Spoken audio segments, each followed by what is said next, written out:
Ok, secours, donc déjà, soyons reconnaissants. Donc voilà, donc le cours en fait c'est sur le Rambam, on est dans les lois des rois, encore chapitre 3, halakha 3.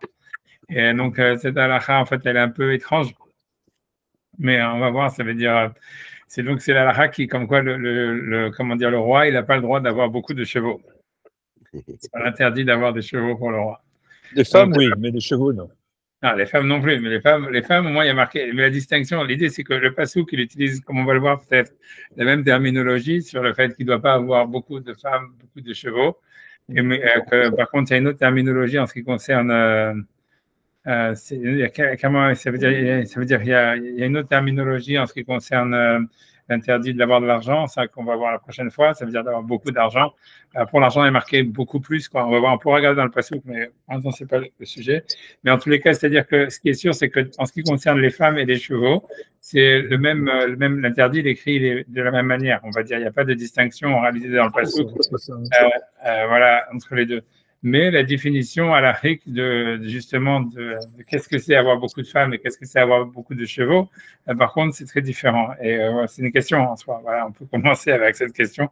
Et ça va être ça, en fait, le truc d'analyser, c'est quoi cette histoire, en fait, de l'interdit d'avoir beaucoup de chevaux. Donc, en réalité, donc, on avait vu déjà la semaine dernière l'interdit d'avoir des femmes, c'était 18. On avait vu, en fait, c'était en avoir plus que 18. On avait vu une discussion entre Maïmonide qui disait qu'il fallait compter aussi les femmes non légitimes et que tous les autres commentateurs ils pensaient que non, les femmes non légitimes, ça ne comptait pas. On avait parlé déjà la semaine dernière, donc on ne va pas refaire. Mais donc là, on est dans l'interdit donc, des chevaux. Et en ce qui concerne les chevaux, c'est complètement différent la définition qui est donnée dans la halakha. On ne dit pas 18, 24, on ne donne pas un chiffre ni quoi que ce soit. Et on dit autre chose. On dit, donc voilà, je commence par lire le Rambam, après on va regarder la Gemara. Mais la Gemara dit que le Rambam dit comme ça, lo yarbe lo susim, c'est-à-dire qu'il ne doit pas avoir un grand nombre de chevaux. Et là, qu'il des merkafto, si ce n'est que pour en fait son char. On va voir après que ce qu'il dit le Rambam, les chevaux, c'est plus que ça en réalité. Mais la véritable définition de l'interdit, elle est là, c'est afilu sous echad panouille. Donc, mais si quelqu'un il a même un seul cheval panouille qui sert à rien, ça veut dire qu'il est décoratif, voilà, qui est simplement pour être en réserve, on va dire un cheval de réserve. Liot ratz lefanav, ça veut dire qu'il est là simplement qu'il fait courir de temps en temps devant lui. Keder sheosim shar melachim, comme font les autres rois, ça veut dire un cheval décoratif, je sais pas quoi dire, tu vois, c'est-à-dire voilà, qui sert simplement voilà, au décor, voilà, à la réserve, qui n'a pas d'utilité, quoi. C'est ça l'idée. Kishar melachim, donc assour, c'est interdit. Et donc, veillez motif. Et donc, si jamais le roi, il a un cheval qui lui appartient, qui ne sert à rien, qui est panouille, qui ne sert à rien, donc, loqué, il reçoit, donc, il a transgressé l'interdit de la Torah et il reçoit malcoute, il reçoit les coups de fouet. Et donc, voilà, on voit dans tous les cas, donc on voit bien la différence qu'il y a entre la définition de l'interdit d'avoir des femmes. On a vu que beaucoup de femmes où, en fait, on donne un chiffre, on dit 18, on ne dit pas, ouais, si tu en as une qui ne sert à rien, tu en as trop, tu vois. Alors que sur les chevaux, en fait, c'est basé sur l'utilité, tu vois. C'est-à-dire qu'on ne donne pas un chiffre, on ne dit pas il y a un nombre ni rien, etc. En fait, l'idée, c'est d'avoir un qui ne sert à rien, même si il y en a un qui sert à rien, ça serait déjà en avoir un en trop, et c'est déjà, en fait, là, il y a l'interdit. Et c'est intéressant, c'est-à-dire, voilà, c'est questionnable, c'est-à-dire de savoir, comme on va le voir dans les psukim, dans la Torah, en réalité, c'est la même terminologie qui est utilisée, c'est-à-dire dans les deux cas, si vous voulez, on va regarder les psukim, je vais le regarder avec moi d'abord, mais on va regarder les psukim d'abord, une seconde, si j'arrive à retrouver le lien. Ouais, les versets dans la Torah, ils sont là. Une seconde, ça arrive. Tu vois, c'est ici, tu vois, donc voilà. Donc là, on est dans le Deutéronome 17. Et si on regarde donc, quand on nous parle avant ça de la misère de mettre un roi, je vais peut-être zoomer un peu. Il est marqué donc, le verset, il dit dans le verset 16, il dit Rak lo yarbe lo susim. Cependant, il ne doit pas avoir un nombre, tu vois, je ne sais pas, je ne sais pas comment traduire yarbe, qu'il n'ait pas trop de chevaux. Avelo yashiv et ha'am mitzrayma, et qu'il ne ramène pas le peuple en Égypte, les man arbotsus, pour pouvoir avoir plus de chevaux. A priori, c'est complètement bizarre comme raison, ce qui est donné en fait dans la Passouk. Parce que tu vois, pourquoi il n'y a qu'en Égypte qu'il y a des chevaux et tu vois que tout le peuple va retourner en Égypte pour avoir des chevaux. Hashem Amar Lachem, Lotosifun, la Shuv Bader Hazeot. Le sens littéral même du verset est vraiment bizarre. C'est-à-dire, le sens, ça veut dire, en tout cas, je traduis les mots, donc, et Raklo Yarbelo Sousim, ça veut dire simplement, il ne faut pas qu'il y ait une multitude de chevaux. Velo Yashiv et Mitzrayma, pour ne pas qu'il ramène le peuple en Égypte, les man Arbotsus, pour pouvoir multiplier les chevaux. Hashem Amar Lachem, et Hashem vous a dit, Lotosifun, la Shuv Bader Hazeot. Vous ne continuerez pas à retourner dans ce chemin là-bas encore. Donc, ça veut dire qu'il y aurait un interdit d'aller en Égypte. Mais bon, c'est très bizarre, quoi. Ça veut dire, voilà, rien que parce que quelqu'un il veut des chevaux, il va ramener tout le peuple en Égypte, alors que c'est un interdit sur le roi, sur avoir des chevaux. Rien que le sens même du verset, le sens de cette mise-là, il est très obscur. Et ça veut dire, sans avoir posé la question, c'est complètement pas compréhensible. Dans les commentateurs, il n'y a pas grand-chose. Et après ça, mais ce que je veux dire, c'est dans la suite, tu vois, c'est que quand on parle après de l'interdit des femmes, pardon, je suis revenu, il faut que je revienne sur le truc. Velo Yarbelo Nashim, dans le verset 17, Velo Yarbelo Nashim, il ne doit pas avoir une multitude de femmes, Velo Yassur les Vavo, et que ça ne détourne pas son cœur. Bon, ensuite, le troisième interdit, on le verra la semaine prochaine, le Kesef et Zahab, Velo Yarbelo Meod, et de l'argent et de l'or, il ne doit pas en avoir en trop grande multitude. Donc, dans tous les cas, ce que je veux dire, c'est que on voit bien que l'interdit des chevaux, lo yarbelo sousim et lo yarbelo nashim, ils sont exactement écrits de la même manière dans la Torah, par opposition à l'argent et l'or, où il y a marqué avoir beaucoup, lo yarbelo meod. Donc, ça veut dire que la limite, elle serait plus haute, quoi. Mais encore une fois, on ne va pas s'attarder sur l'histoire de l'argent maintenant. Mais la question, elle est de dire, voilà, donc, si dans la Torah, en réalité, l'interdit d'avoir beaucoup de femmes et l'interdit d'avoir beaucoup de chevaux, il l'écrit de la même manière, donc c'est très difficile de comprendre pourquoi est-ce qu'en fait la définition de l'interdit dans la halakha n'est pas la même. C'est-à-dire, comment ça se fait que si on rappelait dans la semaine dernière, on avait vu, voilà, le Rambam dit 18 femmes, on avait vu qu'il y avait des avis qui disaient 24, il y en avait qui chacun donnait un chiffre, quoi. Et alors qu'ici, en fait, le Rambam, il semble dire, et on va voir ça vient de la Gemara, que l'interdit, il n'est pas sur un chiffre, un nombre déterminé de chevaux. Il semblerait que David Améler, qu'il avait plus de 500 ou 600 chevaux dans sa cavalerie, a priori, selon ce qu'on va voir, ce qui semblerait. Et donc, c'est pas un nombre de chevaux qui serait le problème, c'est d'avoir un cheval qui sert à rien. Et je sais pas, j'ai ma caméra qui a problème. 2 secondes, je vais essayer de la défroider. Mais en tous les cas, c'est d'avoir un cheval qui sert à rien. Et c'est bizarre que ça soit ça la définition de la halakha, surtout qu'en réalité, comme je vous dis, avec l'interdit des chevaux et l'interdit de l'interdit des chevaux et l'interdit des femmes, il est écrit de la même manière dans la Torah. Donc, c'est difficile de comprendre pourquoi est-ce que la halakha est différente. On va commencer par cette question. Et simplement aussi de comprendre ça serait quoi cet interdit d'avoir des chevaux pour ne pas retourner en Égypte, c'est très bizarre, le sens même de l'interdit est très bizarre. Donc en tous les cas, d'abord je vais refaire quand même la Gemara qui est la source de Maïmonide, quoi, qui est, voilà, c'est par acquis de conscience on va dire, mais bon, de toute façon c'est toujours la même Gemara, c'est une Gemara facile, il n'y a pas trop de problèmes, mais bon, elle a fait quand même, voilà. Donc voilà, ça c'est la Gemara elle est dans Sanhedrin 21b. Donc voilà, donc ça c'est la Gemara, je peux zoomer si vous voulez, en espérant que ça n'a pas faussé. Merde, je sais pas ce que j'ai fait. Voilà, hop. Tu vois, donc marqué Lo Yartanu Habanan, donc nos maîtres nous ont enseigné Lo Yarbelo Sousim, ça veut dire qu'il doit pas, qu'il n'est pas une multitude de chevaux. Filou Kedem Yachol, j'aurais pu penser que l'interdit il est même sur son char, Merkavto. Ok, ça c'est ce que le Rambam il a amené, mais il n'a pas amené la suite de la Gemara qui parle aussi de Parashav. Parashav, ça veut dire en fait c'est chevaliers. Donc j'aurais pu croire que même, donc il peut pour son char et pour ses chevaliers. Talmud Lomar, le verset nous apprend l'eau, ça veut dire pour lui. L'eau est non marvé, ça veut dire l'interdit pour le roi, il est simplement pour son usage. Merci, bonjour monsieur. Uniquement pour son usage personnel, mais ça veut dire il peut comment dire, il peut en rajouter pour ça veut dire pour son char ou parachav et pour ses chevaliers. Omani Mekayem Sousim, donc quel est le sens des chevaux en disant voilà, il ne doit pas avoir une multitude de chevaux. Sousim Abatlanim, c'est les chevaux qui servent à rien, donc des chevaux décoratifs. Minaïn, d'où est-ce qu'on apprend Shafilou sous Echad, que même si c'est un seul cheval, le Ubatel, mais qui sert à rien, qui est uniquement décoratif, chez Ubelo Yarvé, que déjà il transgresse l'interdit de ne pas avoir une multitude de chevaux. Talmud Lomar, comme le verset est dit, quand on regarde dans les versets qu'on a vus, il dit les man arbot sous, pour pouvoir avoir une multitude de chevaux. Et le mot sous, il est marqué au singulier. Il y a marqué soussim, arbot sous, ça veut dire pour avoir.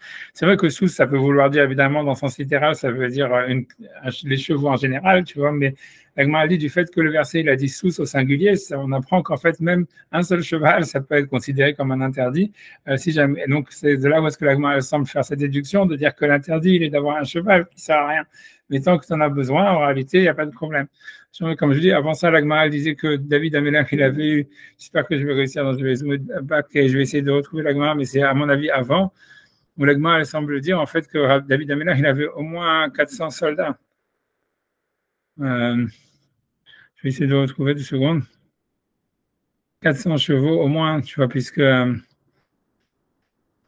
voilà, ici, je ne sais pas si vous avez, je pense que vous avez, j'espère. Il y a marqué Amar Rav Yehuda Amarav. Rav Yehuda est dit au nom de Rav. Arba Meot Yeladim Ayur et David. Donc, on veut dire, David, il avait 400 enfants. J'ai vu après quand Rachid dit que ce n'était pas ses enfants à lui, simplement qu'il avait des jeunes, quoi. C'est ce que ça veut dire, on va dire ça.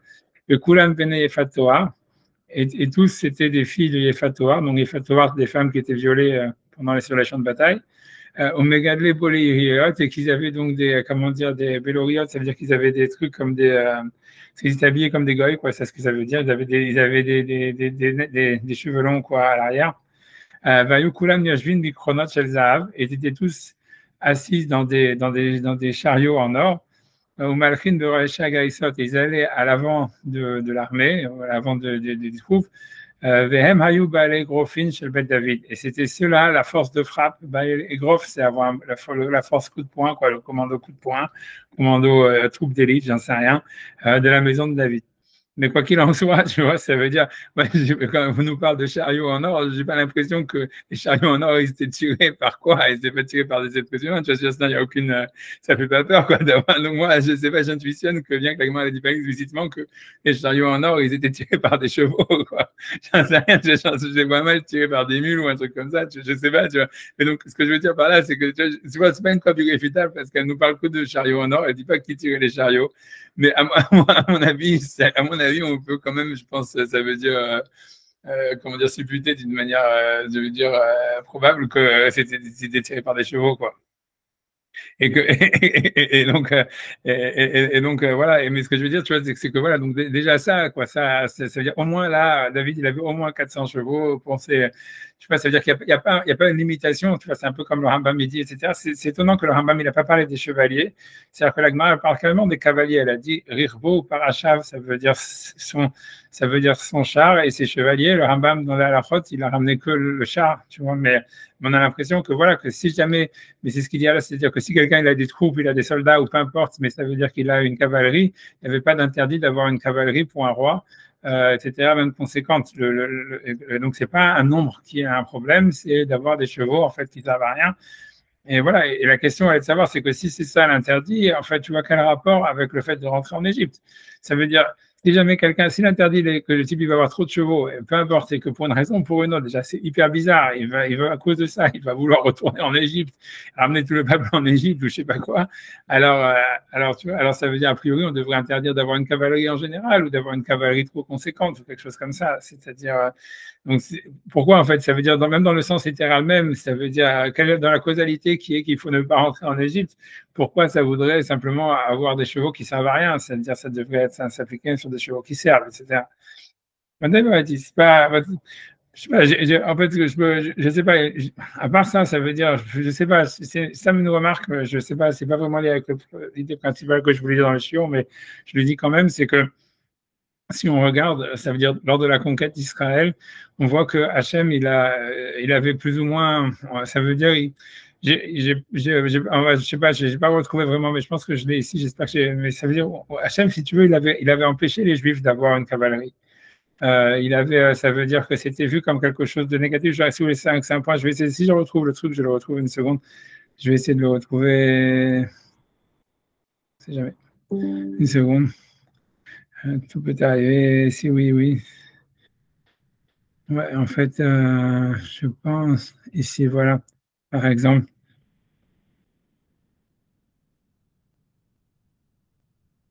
ouais, c'est ici, tu veux, par exemple, voilà, je sais, attends, je vais montrer, mais c'est par exemple, Ok, je fais ça, je montre le verset, mais c'est-à-dire ici, donc ça, c'est un verset dans Josué. Normalement, je vais essayer de faire une manip. Bon, voilà, je vais essayer tout à l'heure de vous ramener le Radak, mais c'est-à-dire que si tu vois il y a une bataille, un moment, une grande bataille au Josué dans la conquête d'Israël, on est dans le chapitre 11. Euh, et à un moment, les gens qui les attaquent, en fait, ils sont armés ils ont une grande cavalerie. Ils sont armés d'une grande cavalerie. Et en fait, donc, bref, tu vois, et Hachem, donc Yoshua, il a peur de l'armée, de l'armée qui est en face de lui.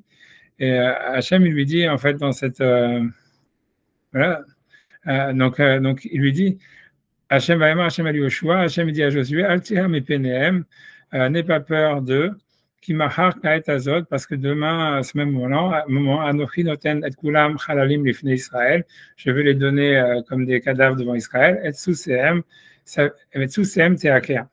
Et il lui demande clairement à Joshua de couper, de casser quand il aura gagné la bataille, de couper les jambes des chevaux. Et les chariots et les chars, tu les brûleras dans le feu. Et en fait, dans la suite, c'est ce qu'on voit ce qui se passe. Si j'arrive à retrouver où j'en suis, enfin une seconde, je vais y arriver. Désolé, hein, mais voilà, je ne possède pas.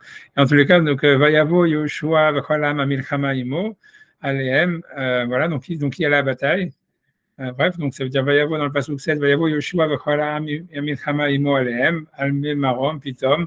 Ça veut dire donc Yoshua les attaquer par surprise sur un endroit qui s'appelle Memarom. Et les ont, voilà, ils sont tombés sur eux. Vaïtenem Hachem Béad d'Israël, Hachem les a donnés entre les mains d'Israël, Vayakoum, Vayadefoum à Sidon, Rabat, voilà, et donc ils les ont poursuivis jusqu'à Sidon, Vad Misrefot Maïm, jusqu'à un endroit qui s'appelle là où on faisait brûler de l'eau, justement pour avoir le sel, Valbikat Mitzpeh Mizracha, bref, une vallée qui est de Mitzpeh à l'est, Vayakoum habité Jérusalem, ils ont frappé sans qu'il y ait plus de rescapés. Et le verset dit clairement, Vayaslam Yoshua, Yoshua il leur a fait, Amar lo Hashem, comme Hashem lui avait dit, et Tsutsem Iker, ça veut dire les chevaux, il a cassé les jambes des chevaux, Ben Markevotem, Sarav Baesh, et les chariots, il les a brûlés dans le feu. Si on regarde, j'espère que je vais trouver, si on regarde dans le Radak, normalement, ouais, mais bon, Hachem, ça a l'air de marcher. Donc, en fait, si vous regardez dans le Radak, j'espère que je peux zoomer sur le Radak. Donc, il explique, tu vois, cette histoire, il dit Tsusem Iker, pourquoi est-ce qu'Hachem, il avait donné une mitzvah donc spécifique à Yoshua ça veut dire de couper, ça veut dire de casser les jambes des chevaux. Le dia Kimashama lo Hachem et Tsusem Teaker. Donc, c'est pour nous faire savoir que ce que Hachem avait dit à Yoshua, tu vas casser les jambes de leurs chevaux, der mitzvah amarlo. C'était une mitzvah que Hachem lui a demandé. Quelle est la raison de cette mitzvah? Amalo, mitzvah zot b'milchamazo. Pourquoi est-ce que Hachem il a dit d'abord, il dit si jamais il y avait un interdit d'avoir une cavalerie pour l'armée d'Israël, donc pourquoi est-ce qu'Hachem il aurait dit à Yoshua juste à ce moment-là de cette bataille-là de détruire, de tuer les chevaux et de ne pas les utiliser à son propre compte et de ne pas utiliser les chars qu'ils avaient capturés dans cette bataille? Pourquoi est-ce que c'est que maintenant que Hachem dit ça à Yoshua? Pourquoi il n'a pas demandé ça dans d'autres batailles, dans d'autres guerres? C'est-à-dire que dans les autres batailles jusqu'à maintenant, les ennemis d'Israël, ils ne venaient pas avec des chevaux ou des chariots. C'était que des conquêtes de villes. Voilà. Bon, bref, tu vois, ça veut dire qu'il n'y avait pas en fait il n'y avait pas de cavalerie jusqu'à ce moment-là. La première bataille qui a une cavalerie qui est involved, ça veut dire qui rentre dans l'histoire, c'est que dans ce passage-là avec Yoshua, et c'est la première fois. Et donc bref, donc il dit donc il n'y avait pas de cavalerie.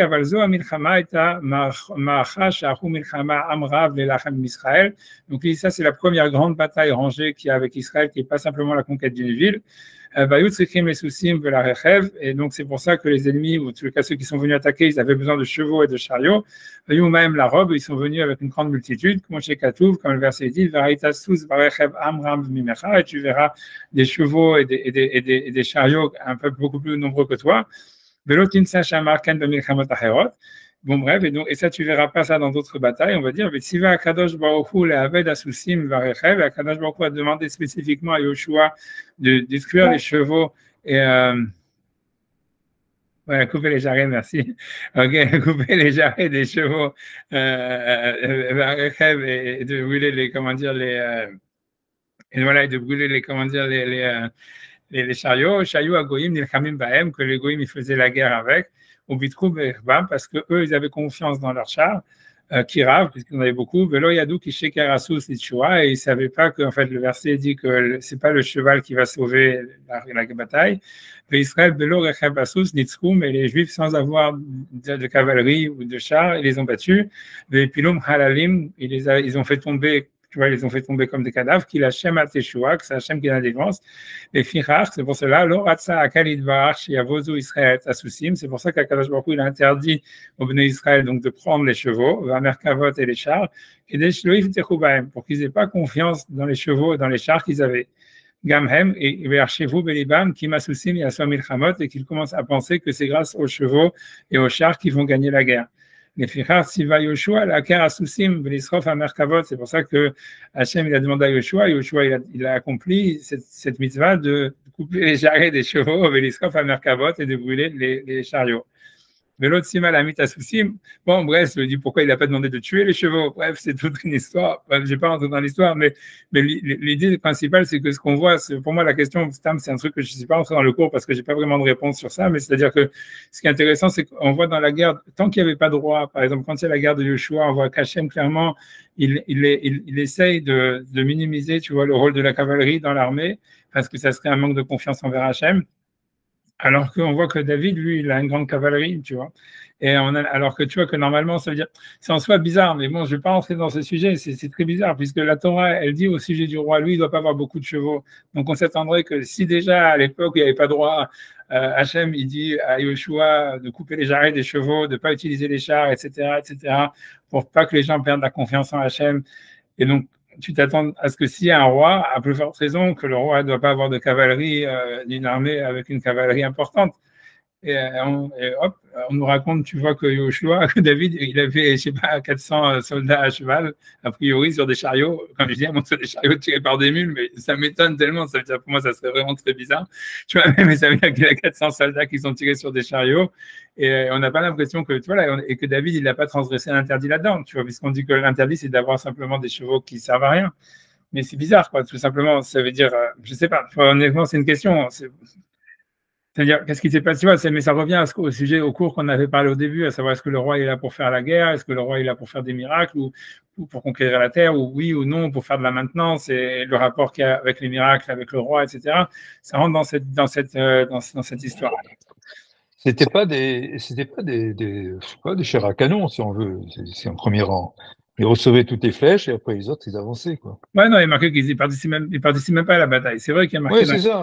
Comme ça. Moi, j'ai l'impression que c'est vraiment des gens qui venaient pour bousculer les gens, pour crier, pour taper, pour faire peur. En fait, c'est ça. C'est ce qui est marqué dans la Gemara. C'est ce qui est marqué dans la Gemara, qui ne participent pas vraiment à la bataille. Mais bon, tu vois, je sais pas, mais quand même, tu vois, je veux dire, je sais rien, tu vois, je vois, c'est ok. C'est pas à cause la Gemara, elle dit ça, pas à cause de ça. La Gemara, elle dit que ces gens-là, ils participent pas à la bataille, pas parce qu'ils étaient à cheval, mais parce qu'en fait, ils n'avaient pas d'Irous, comme c'était des enfants de filles qui avaient été violées sur les champs de bataille par les Juifs ou par David Amelach lui-même, selon certaines interprétations.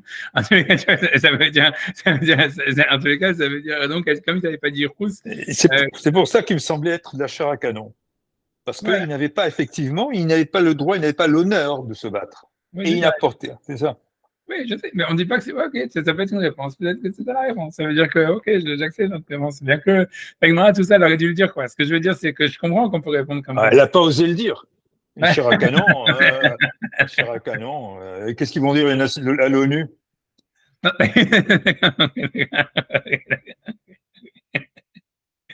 Ok, on peut répondre comme vous dites. De toute façon, c'était une annexe dans le cours, mais c'était simplement une remarque, quoi, que, en tous les cas, ce qui est intéressant, c'est que... Moi aussi, c'est seulement une remarque, je vous laisse. Oui. Non, mais ça répond à la question, c'est une très bonne remarque. Mais voilà, mais ce que je veux dire, voilà, mais c'est ça. En tout cas, l'idée de la remarque, elle est qu'on voit qu'à l'époque de Yoshua, on voit qu'Hachem, il interdit au Bnei Israël, a priori, d'avoir une cavalerie, pour pas qu'il manque de confiance en Hachem, etc. Et alors que David, lui, ça a peur de poser problème. Alors que d'un autre côté, on avait vu au niveau du roi, la Torah, clairement, elle dit qu'il doit avoir beaucoup plus de chevaux, etc. Et on avait l'impression que le roi, justement, c'est parce qu'il y a un roi que les gens, ils vont avoir confiance, ils vont avoir tendance à avoir confiance au roi plus qu'à Hachem, et que donc on veut limiter son pouvoir, quoi, ou ça veut dire sa force, c'est la force de son armée ou quelque chose comme ça. Donc, dans l'esprit, ce que lui, c'est pour ça, c'est un peu bizarre, tu vois, ça veut dire, c'est une remarque, quoi, c'est quelque chose à réfléchir. Moi, j'ai pas réfléchi dessus. Voilà, c'est un peu contre-intuitif, quoi. C'est comment ça se fait qu'à l'époque de Yoshua, il n'y avait pas de roi. Hachem, il est contre la cavalerie à 100%, et David, il se retrouve avec une cavalerie. Ça a l'air de poser problème à personne. Voilà, on peut dire, comme il a dit à Sylvain, que Béhémet, c'était pas des vrais soldats, ils étaient là uniquement pour voilà, de la chair à canon, j'en sais rien, que les Juifs, eux, ils se battaient à pied et qu'ils utilisaient. Et pour les effrayer aussi. Ouais, moi, j'ai l'impression qu'ils. Ouais, c'est ce que l'Agma a dit. L'Agma a dit qu'ils étaient là pour les Avec les cheveux ébouriffés, etc. Oui, non, c'est ça, c'est ce qui est, non, vous avez raison, c'est ce qui est marqué dans l'Agma. Mais tout ça, c'est un peu bon, mais l'Agma, elle dit ça, comme je dis, pas à cause des chevaux, elle dit ça à cause qu'ils étaient pas meilleurs. Mais bon, c'est une remarque. De toute façon, je ferme la parenthèse sur ça parce que c'est pas sur cette direction que je voulais aller. Et voilà, et ça veut dire que pour moi, voilà, je veux dire, moi, le chidouche que je veux dire, parce que pour moi, l'idée, c'est de savoir, en fait, c'est simplement le sens de cette mitzvah qui est, puisqu'on voit bien aussi que, encore une fois, la mitzvah, l'interdit d'avoir beaucoup de chevaux, il n'est pas donné parce qu'on a peur que les gens ils vont manquer de confiance en Hachem, ils vont avoir confiance en l'armée ou quelque chose comme ça. On voit que, au contraire, donc c'est pour ça que c'est pas un problème, que le problème c'est d'avoir des chevaux qui servent à rien. C'est que l'interdit d'avoir des chevaux, c'est de peur qu'ils retournent en Égypte pour avoir plus de chevaux. Et ça, c'est très bizarre. Ça veut dire pour leur donner le goût des chevaux, peut-être, non? Ouais, j'en sais rien, mais c'est ce qui a j'en sais rien, mais comme s'il y a que des chevaux. Et comme c'est en Égypte qu'il y a surtout des chevaux, donc pour ne pas qu'ils aillent en Égypte, retourner ce prétexte de chercher les chevaux, mais en fait, c'est retourner voir sa mère. Quoi.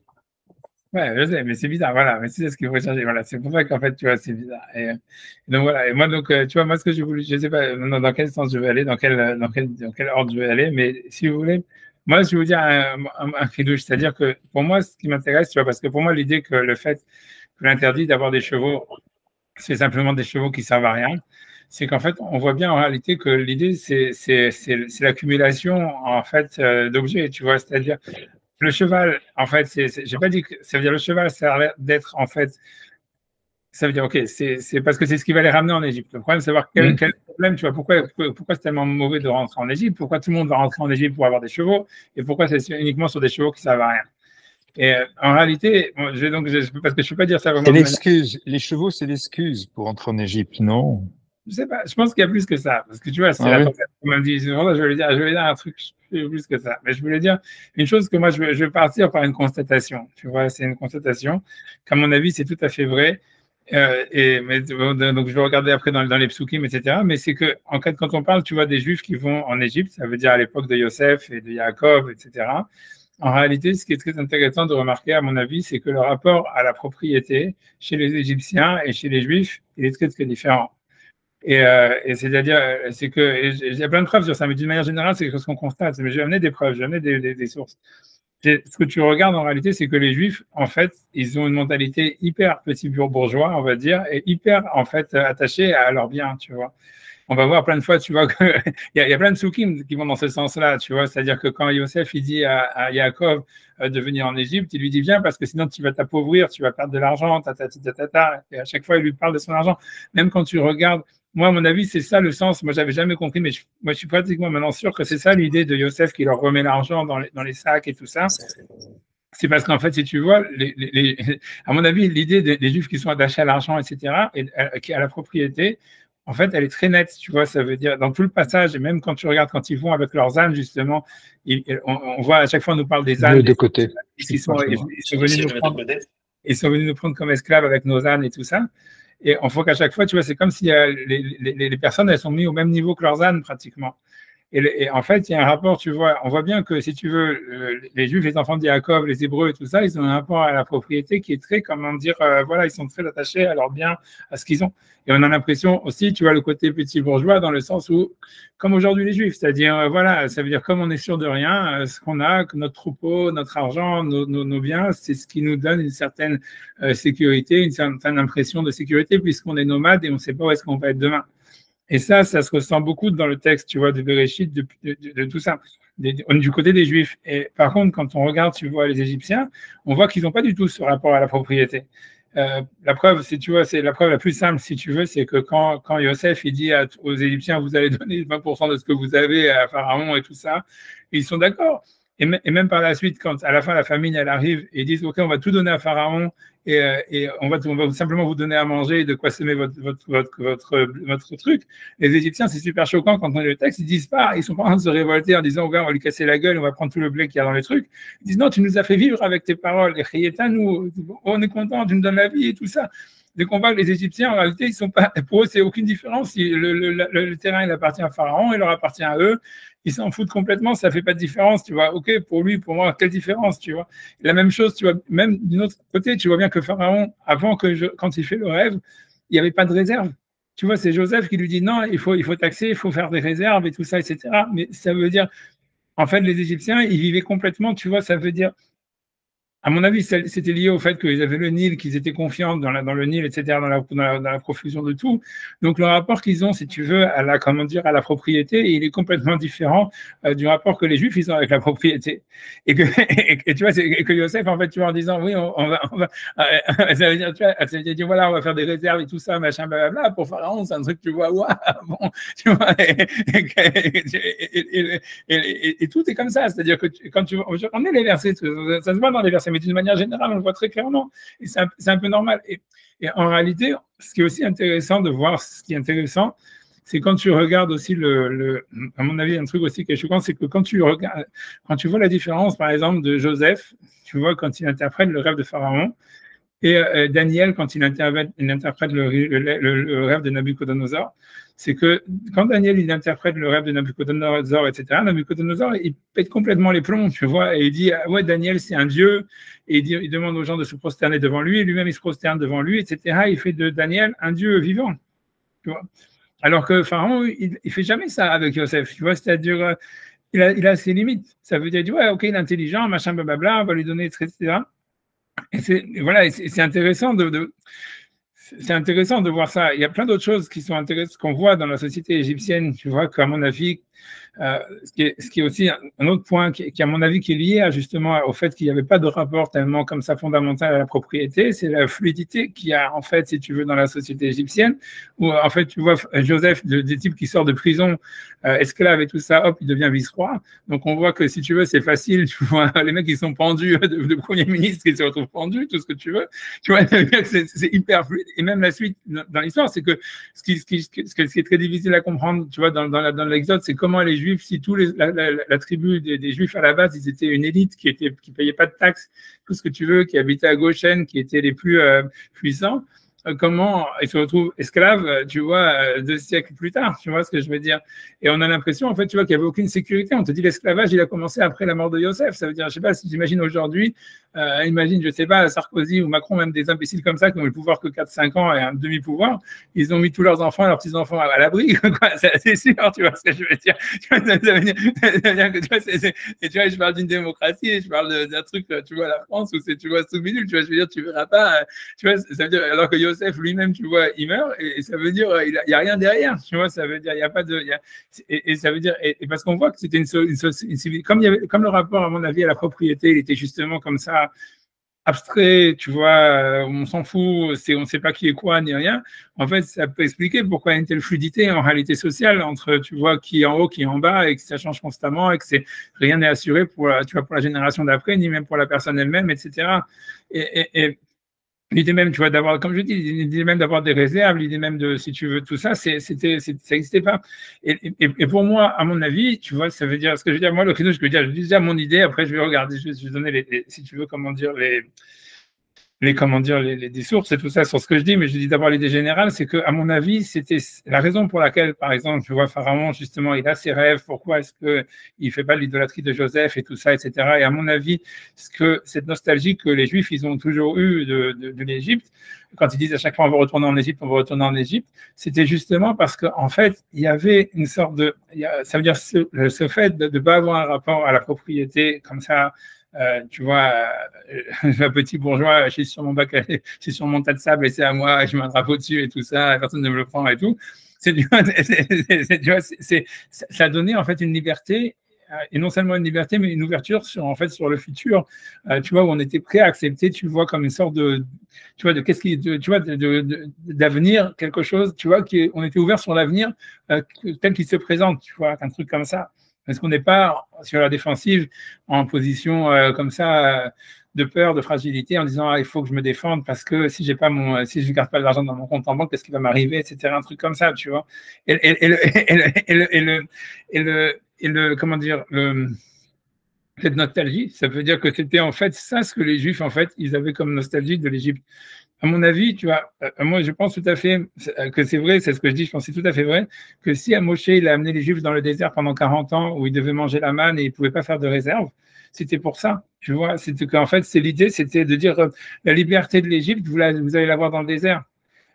Ça veut dire, en fait, ça veut dire cette idée que voilà, en fait, vous êtes dans le désert, vous avez la manne, ça veut dire, il n'y a rien qui compte maintenant, vous êtes ouvert sur un truc complètement nouveau qui va venir. Tu vois, ça veut dire que ça soit Israël, etc. Mais ça veut dire, voilà, c'est ça l'Égypte. Et en fait, moi, à mon avis, c'est ça, tout ce dialogue qui est pendant les 40 ans entre Moshe et les Juifs, à savoir où ils disent toujours on veut retourner en Égypte, on veut retourner en Égypte, et Moshe dit non, non, non, on reste dans le désert. Et que, en fait, parce que pour Moshe, en fait, ce qu'il voulait expliquer, que l'Égypte, vraiment, c'était le désert, c'était ça, en fait. Pharaon, lui, il vivait dans le désert tout le temps. Ça veut dire, il s'en foutait de savoir qu'il faisait jamais de réserve. Il s'en foutait de ce qui allait arriver demain. Il était ouvert sur le lendemain. Il pouvait avoir la prophétie. Il pouvait communiquer avec Hachem grâce à ça. Je sais pas, parce qu'il était ouvert, tu vois, sur qu'est-ce que ça voulait, qu'est-ce que le rabbi voulait dire, qu'est-ce que le futur allait nous dire, etc., etc. Mais, et donc, ce que je veux dire, c'est qu'à mon avis, donc, à mon avis, toute cette histoire des chevaux, du cheval qui sert à rien, c'est l'idée du rapport à la propriété et du rapport, en fait, si tu veux, justement, c'est pour ça que l'interdit alariquement, il est défini par un cheval qui sert à rien. Ça veut dire qu'en fait, on va amasser. Si tu as un cheval pour ton armée, tu peux en avoir autant que tu veux. C'est ça l'idée. Ou pour ton truc, tant que c'est utile. Donc, c'est quelque chose qui est en fait nécessaire, qui a une utilité, mais tu fais pas des collections. Tu fais pas, tu vois, comme des pyramides où tu vas entasser du blé, où tu vas, tu vois, ça veut dire, parce que en réalité, l'idée, ça serait que justement, ce qui est intéressant, le paradoxe, à mon avis, qui nous est montré avec cette mitzvah et qui est dans le rapport d'Israël avec l'Égypte, c'est que, en fait, et c'est très intéressant, c'est que, en fait, les Juifs, en fait, si tu veux, ils avaient comme une sorte de nostalgie je sais pas comment dire, ils voulaient retourner à cette idée à ce que les Égyptiens avaient, c'est-à-dire cette liberté que les Égyptiens avaient, mais que, en fait, l'idée, c'est que si, en fait, eux, les Hébreux, ils recherchaient à revenir en Égypte, paradoxalement, ce qu'ils allaient avoir, ça allait simplement être, comment dire, une sorte de collection. Ça veut dire, c'est en voulant être comme les Égyptiens, c'est là où pour eux, ça veut dire vouloir être comme les Égyptiens. Pour un Hébreu, ça ne revenait pas à dire, je vais pouvoir ressentir comment dire, la liberté que les Égyptiens ont. Non, si toi, tu veux être comme les Égyptiens et avoir des chevaux, etc., pour toi, ça va devenir encore de la propriété. Parce que tu vois, ça veut dire en voulant, tu vois, ça veut dire revenir. Tu vois, c'est l'idée de revenir en Égypte, c'est-à-dire ce que les Juifs ils auraient pu faire en Égypte, ça serait rester là-bas, faire de l'argent là-bas, si tu veux, et ils auraient continué, ça veut dire à être, si tu veux, des étrangers en Égypte, à être, ça veut dire à être des petits bourgeois en Égypte. Et ils n'avaient pas d'autre solution que d'aller dans le désert. Mais ça veut dire que l'idée, c'est que pour le roi, d'avoir des chevaux de collection, ça veut dire, ah voilà, les Égyptiens, ça symbolise, tu vois, pour nous, le pays qui était en fait, qui a confiance dans le futur parce qu'il a une économie, on va dire, il a le Nil, il a des choses, il a une économie hyper solide. Donc ça symbolise, tu vois, c'est comme une sorte de modèle qu'on voudrait pas simplement copier, mais c'est un idéal auquel on voudrait arriver. Et donc, comme aujourd'hui les États-Unis, si tu veux, pour Israël, et donc ça serait de dire, voilà, on va tout faire comme les Américains. En fait, ça veut dire que plus tu vas essayer d'imiter les Américains, tu vois, en fait, ça veut dire plus, en fait, au contraire, toi, tu vas simplement, tu vas t'enfermer dans une sorte d'angoisse et de recherche, tu vois, de vouloir thésauriser des choses, tu vois, etc. Et c'est pour ça, à mon avis, c'est ça le sens de cet interdit spécifique sur les chevaux qui servent à rien, parce que ça va ça va les ramener en Égypte. C'est dans le sens où tu vas chercher à capturer une sorte d'origine d'où tu viens, d'une liberté dans laquelle tu te sentais, ça veut dire que tu t'es senti étranger parce que tu avais peur, ou etc., etc. Parce que voilà, parce que voilà, c'est ça les Juifs, à mon avis, c'est ça toute l'histoire de comme je dis, l'argent qu'il leur remet dans les sacs, toute cette histoire-là, et même dans les versets, on va voir que c'est ça l'idée. Mais que toi, si toi tu vas chercher en disant voilà, mais je vais être comme un Égyptien et je vais être libre comme un Égyptien, non, ce qui va t'arriver, c'est que tu vas simplement avoir une collection de Ferrari dans ton garage, mais tu seras toujours aussi, tu vois, aussi bourgeois, aussi peureux, aussi besoin de, tu vois, ça veut dire aussi, tu te sentiras encore plus fragile avec ta collection de Ferrari, tu vois. Tu vois, c'est ça l'idée, tu vois. Voilà, c'est exactement. Quand en plus c'est le symbole de la Ferrari, c'est un cheval, c'est typique. C'est à quoi je pensais quand on parlait des chevaux. C'est ça. C'est ça, c'est ça, voilà, c'est ça. Mais voilà, mais ça veut dire, voilà, et donc, tu vois, à mon avis, c'est ça le sens, c'est qu'en réalité, ça veut dire, la collection d'objets, ça veut dire quand ça devient un fétiche et ça devient quelque chose qui, au contraire, nous enferme, tu vois, mais donc, ça serait ça l'idée, ça veut dire, en fait, il n'y a pas à chercher à être comme les Égyptiens ou à retrouver, ça veut dire cette liberté en réalité que les Égyptiens ils avaient, qui en réalité, tu vois, cette capacité à ne pas faire de la Vodazara. Parce qu'à mon avis, c'est quelque chose, moi je pense, tu vois, quand même à la fin, quand on réfléchit honnêtement, on voit qu'en fait, si tu veux, que ce soit Moshe ou même Hachem lui-même, de l'impression qu'ils ont un respect assez grand pour Pharaon. Parce que tu vois, d'abord, il le tue pas. Et tu vois, c'est quand même, tu vois, c'est incroyable. Et en plus de ça, tu vois, c'est-à-dire à chaque fois, Hachem, il envoie Moshe pour lui dire, pour lui parler, etc.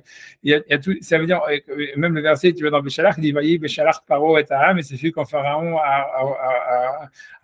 ça veut dire à libérer le peuple, et qu'on a l'impression vraiment que Hachem, ça veut dire, il veut pas faire quelque chose sans l'accord de Pharaon.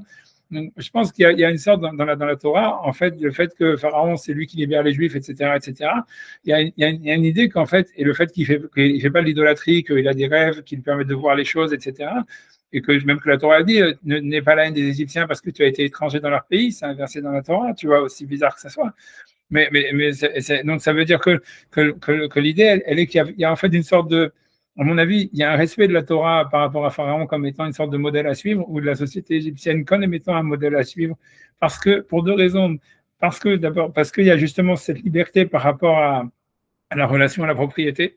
Et deuxièmement, à mon avis, parce qu'il y a un sens de la mesure que tu vois qu'on ne trouve pas chez Nabucodonosor, qu'on ne trouve pas chez les autres, où tu vois, encore une fois, on ne fait pas de Joseph une idolâtrie, on ne fait pas, tu vois, ça veut dire même Pharaon, dans son rapport à l'idolâtrie, il y a une sorte de mesure, quoi qu'on en dise. Tu vois, c'est très bizarre, mais c'est-à-dire, on voit bien, le fait est que Hachem l'a pas tué, tu vois, alors que si Hachem, il détruit toutes les idolâtries, si Moshe, si Pharaon était lui-même une idole, tu vois, comme ils le disent, tu vois, il aurait dû être tué le premier, tu vois ce que je veux dire. Et on voit bien, et tu vois, c'est qu'on voit qu'il y a un sens, il y a quelque chose, tu vois, il y a une sorte de sens. Moi, je dis qu'il y a un sens de la mesure, parce qu'à mon avis, dans l'idée aussi de l'accumulation gratuite, il y a, à part l'idée de la recherche, tu vois, à travers l'accumulation tu vois, c'est-à-dire d'une sorte tu vois, de liberté, comment dire, de quelque chose, tu vois, de récupérer une sorte d'origine qui nous échappe et de penser qu'on va récupérer une liberté alors qu'en fait, on fait que accumuler, etc.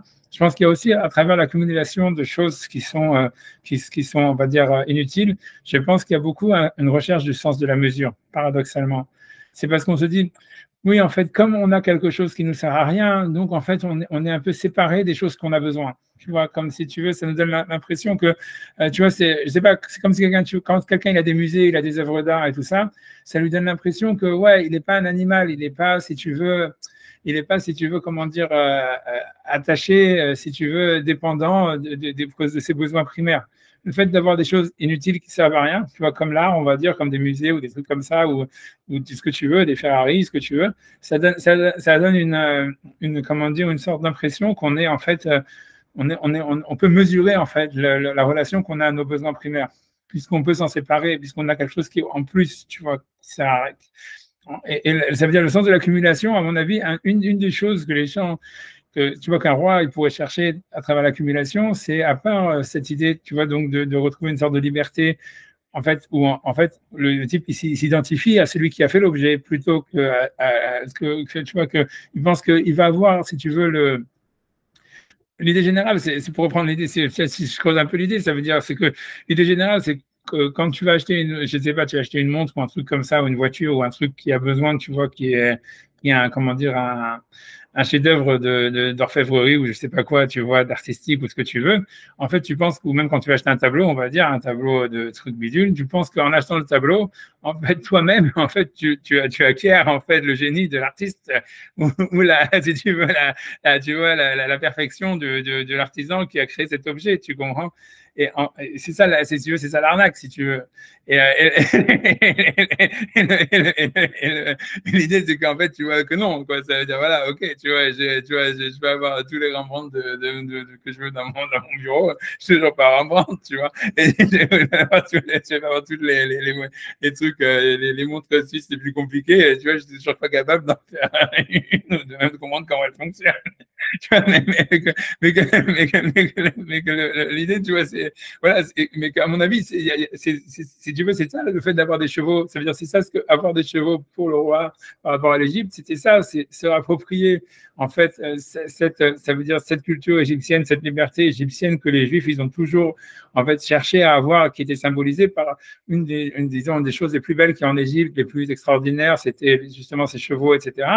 Et en fait, l'idée, c'est que voilà, c'est en fait c'est accumuler des choses pour pouvoir en fait acquérir quelque chose, tu vois, ça veut dire une chose qui nous échappe, en fait, ça marche pas, tu vois, c'est ça ce que ça veut, ça veut dire au contraire, ça va t'enfermer en disant ah comme j'ai pas réussi à en avoir en achetant un Rembrandt, ben faut que j'en achète un deuxième, un troisième, un quatrième, et tu vois, et tu commences à devenir simplement un collectionneur qui, tu vois, ça veut dire qui ne vit que pour ses acquisitions, tu vois, et qui est le contraire en réalité de la réalité du but qu'on nous vend, c'est-à-dire que à travers l'objet, tu vas te libérer tu vois, où tu comprends.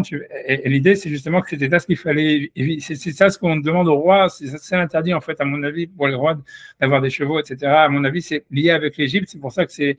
Parce que l'Égypte, c'était justement pour les Juifs, c'est-à-dire c'était l'endroit, justement.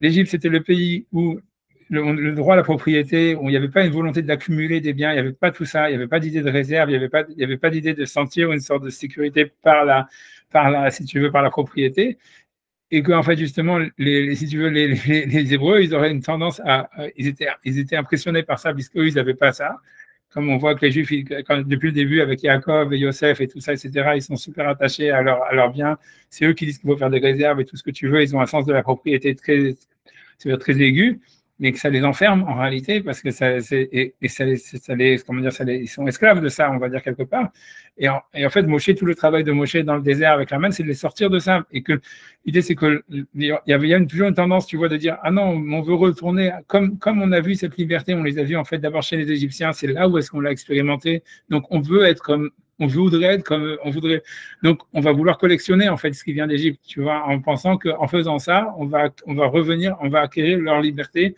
on va être libre comme eux on va devenir alors qu'en réalité ce qui se passe c'est qu'en accumulant des objets fétiches qui ne servent à rien, on devient encore plus esclave de la propriété, puisqu'on n'est plus simplement esclave d'une propriété parce que ça nous donne une sorte de sécurité, mais parce qu'en plus, on pense que grâce à ça, on va acquérir une sorte de liberté, justement, qui nous libère de la propriété. Et comme c'est faux, puisqu'en fait, comme c'est pas nous les Égyptiens, donc on est condamné à une accumulation, tu vois, vas-y. Je suis assez interloqué par ton idée. Enfin, pour moi, ce que tu décris, ça ressemble au welfare state aux États-Unis, si tu veux. C'est-à-dire, Ouais. c'est la situation des Juifs américains où tu peux faire des ascensions fulgurantes dans l'échelle sociale, comme ça, faire des fortunes. Mais j'ai pas l'impression pour autant que l'argent et la propriété, ça perd toute valeur comme ça et que les gens sont. Ouais, Tu vois ce que je veux dire? Je sais pas si ça non, va mais, aussi loin, quoi, parce que je voyais ouais, l'Égypte, c'est quand même un peu l'étroitesse aussi. Bon, ils ont effectivement le Nil, c'est un peu ouais, comme s'ils avaient des revenus pétroliers ouais, inépuisables et ça permet, si tu veux, ça permet de distribuer de l'argent, enfin de faire de tout le monde des. Enfin, ouais, ils ont besoin d'esclaves, quoi. Il y a les citoyens, il y a les esclaves qui travaillent. Je... mais je pense Non, que toi, c'est intéressant, tu vois. Si je faisais un parallèle, je verrais un peu sur ces deux pôles-là, moi. Un ouais, peu non, les États-Unis ou des pays pétroliers, quoi. ouais, C'est un c'est ça, Qui me pré-Koweït, rentrent, en tout quoi. cas. C'est un pré-Koweït, quoi. Hein. ouais, C'est ça. Hein. Ouais, c'est possible, c'est un truc comme ça. Mais et l'idée, c'est qu'en fait, pour moi, l'idée, c'est pas. Ouais, je suis d'accord avec tout ça. Ça veut dire, c'est vrai que voilà, c'était comme un pays pétrolier, ils ont une source de revenus intarissable. On va dire ils se sentent pas en peur. Mais la difficulté, tu vois, à mon avis, quand on dit que, par exemple, les Mitzrayim, c'est les 3 tests, c'était les 3 tests pour les Juifs, pas pour les Égyptiens, tu vois. C'est que tu vois, c'est que justement, ça devient un pays d'esclavage pour les Juifs quand ils veulent devenir égyptiens. Et que tu vois, l'idée, c'est que tu vois, et que voilà, et que le vrai problème de tout ça, c'est ça reste un traumatisme, si tu veux, je pense, et c'est ça tout le problème de l'assimilation des Juifs et le rapport qu'ils ont avec les goyim et tout ça. Ce qui est super intéressant, c'est que c'est nous est décrit dans la Torah comme étant déjà au moment de la naissance du peuple d'Israël, c'est-à-dire le peuple d'Israël, c'est un peuple depuis le début qui voulait s'assimiler et que tu vois, et qui tu vois, et qui était, tu vois, qu'ils étaient esclaves dans leur tête, tu vois, ça veut dire. Il n'y avait rien qui les rendait esclaves. En fait, ça veut dire ils étaient en haut de la pyramide à la base. Comment ils sont descendus en bas, etc. Mais en fait, ils étaient esclaves dans leur tête. C'est-à-dire, mais l'esclavage dans la tête, il était lié en fait, tu vois, où ils se sentent pas sûrs. Tu vois, on voit bien depuis le début, ils se sentent, tu vois, ils ont peur. Tu vois, les frères de Yosef, quand ils rentrent là-bas, ils ont toujours peur. Qu'est-ce qui va nous arriver? Ils sont insécures. Et Yosef lui-même, il est insécure parce qu'il a lui-même été vendu par ses frères comme esclave.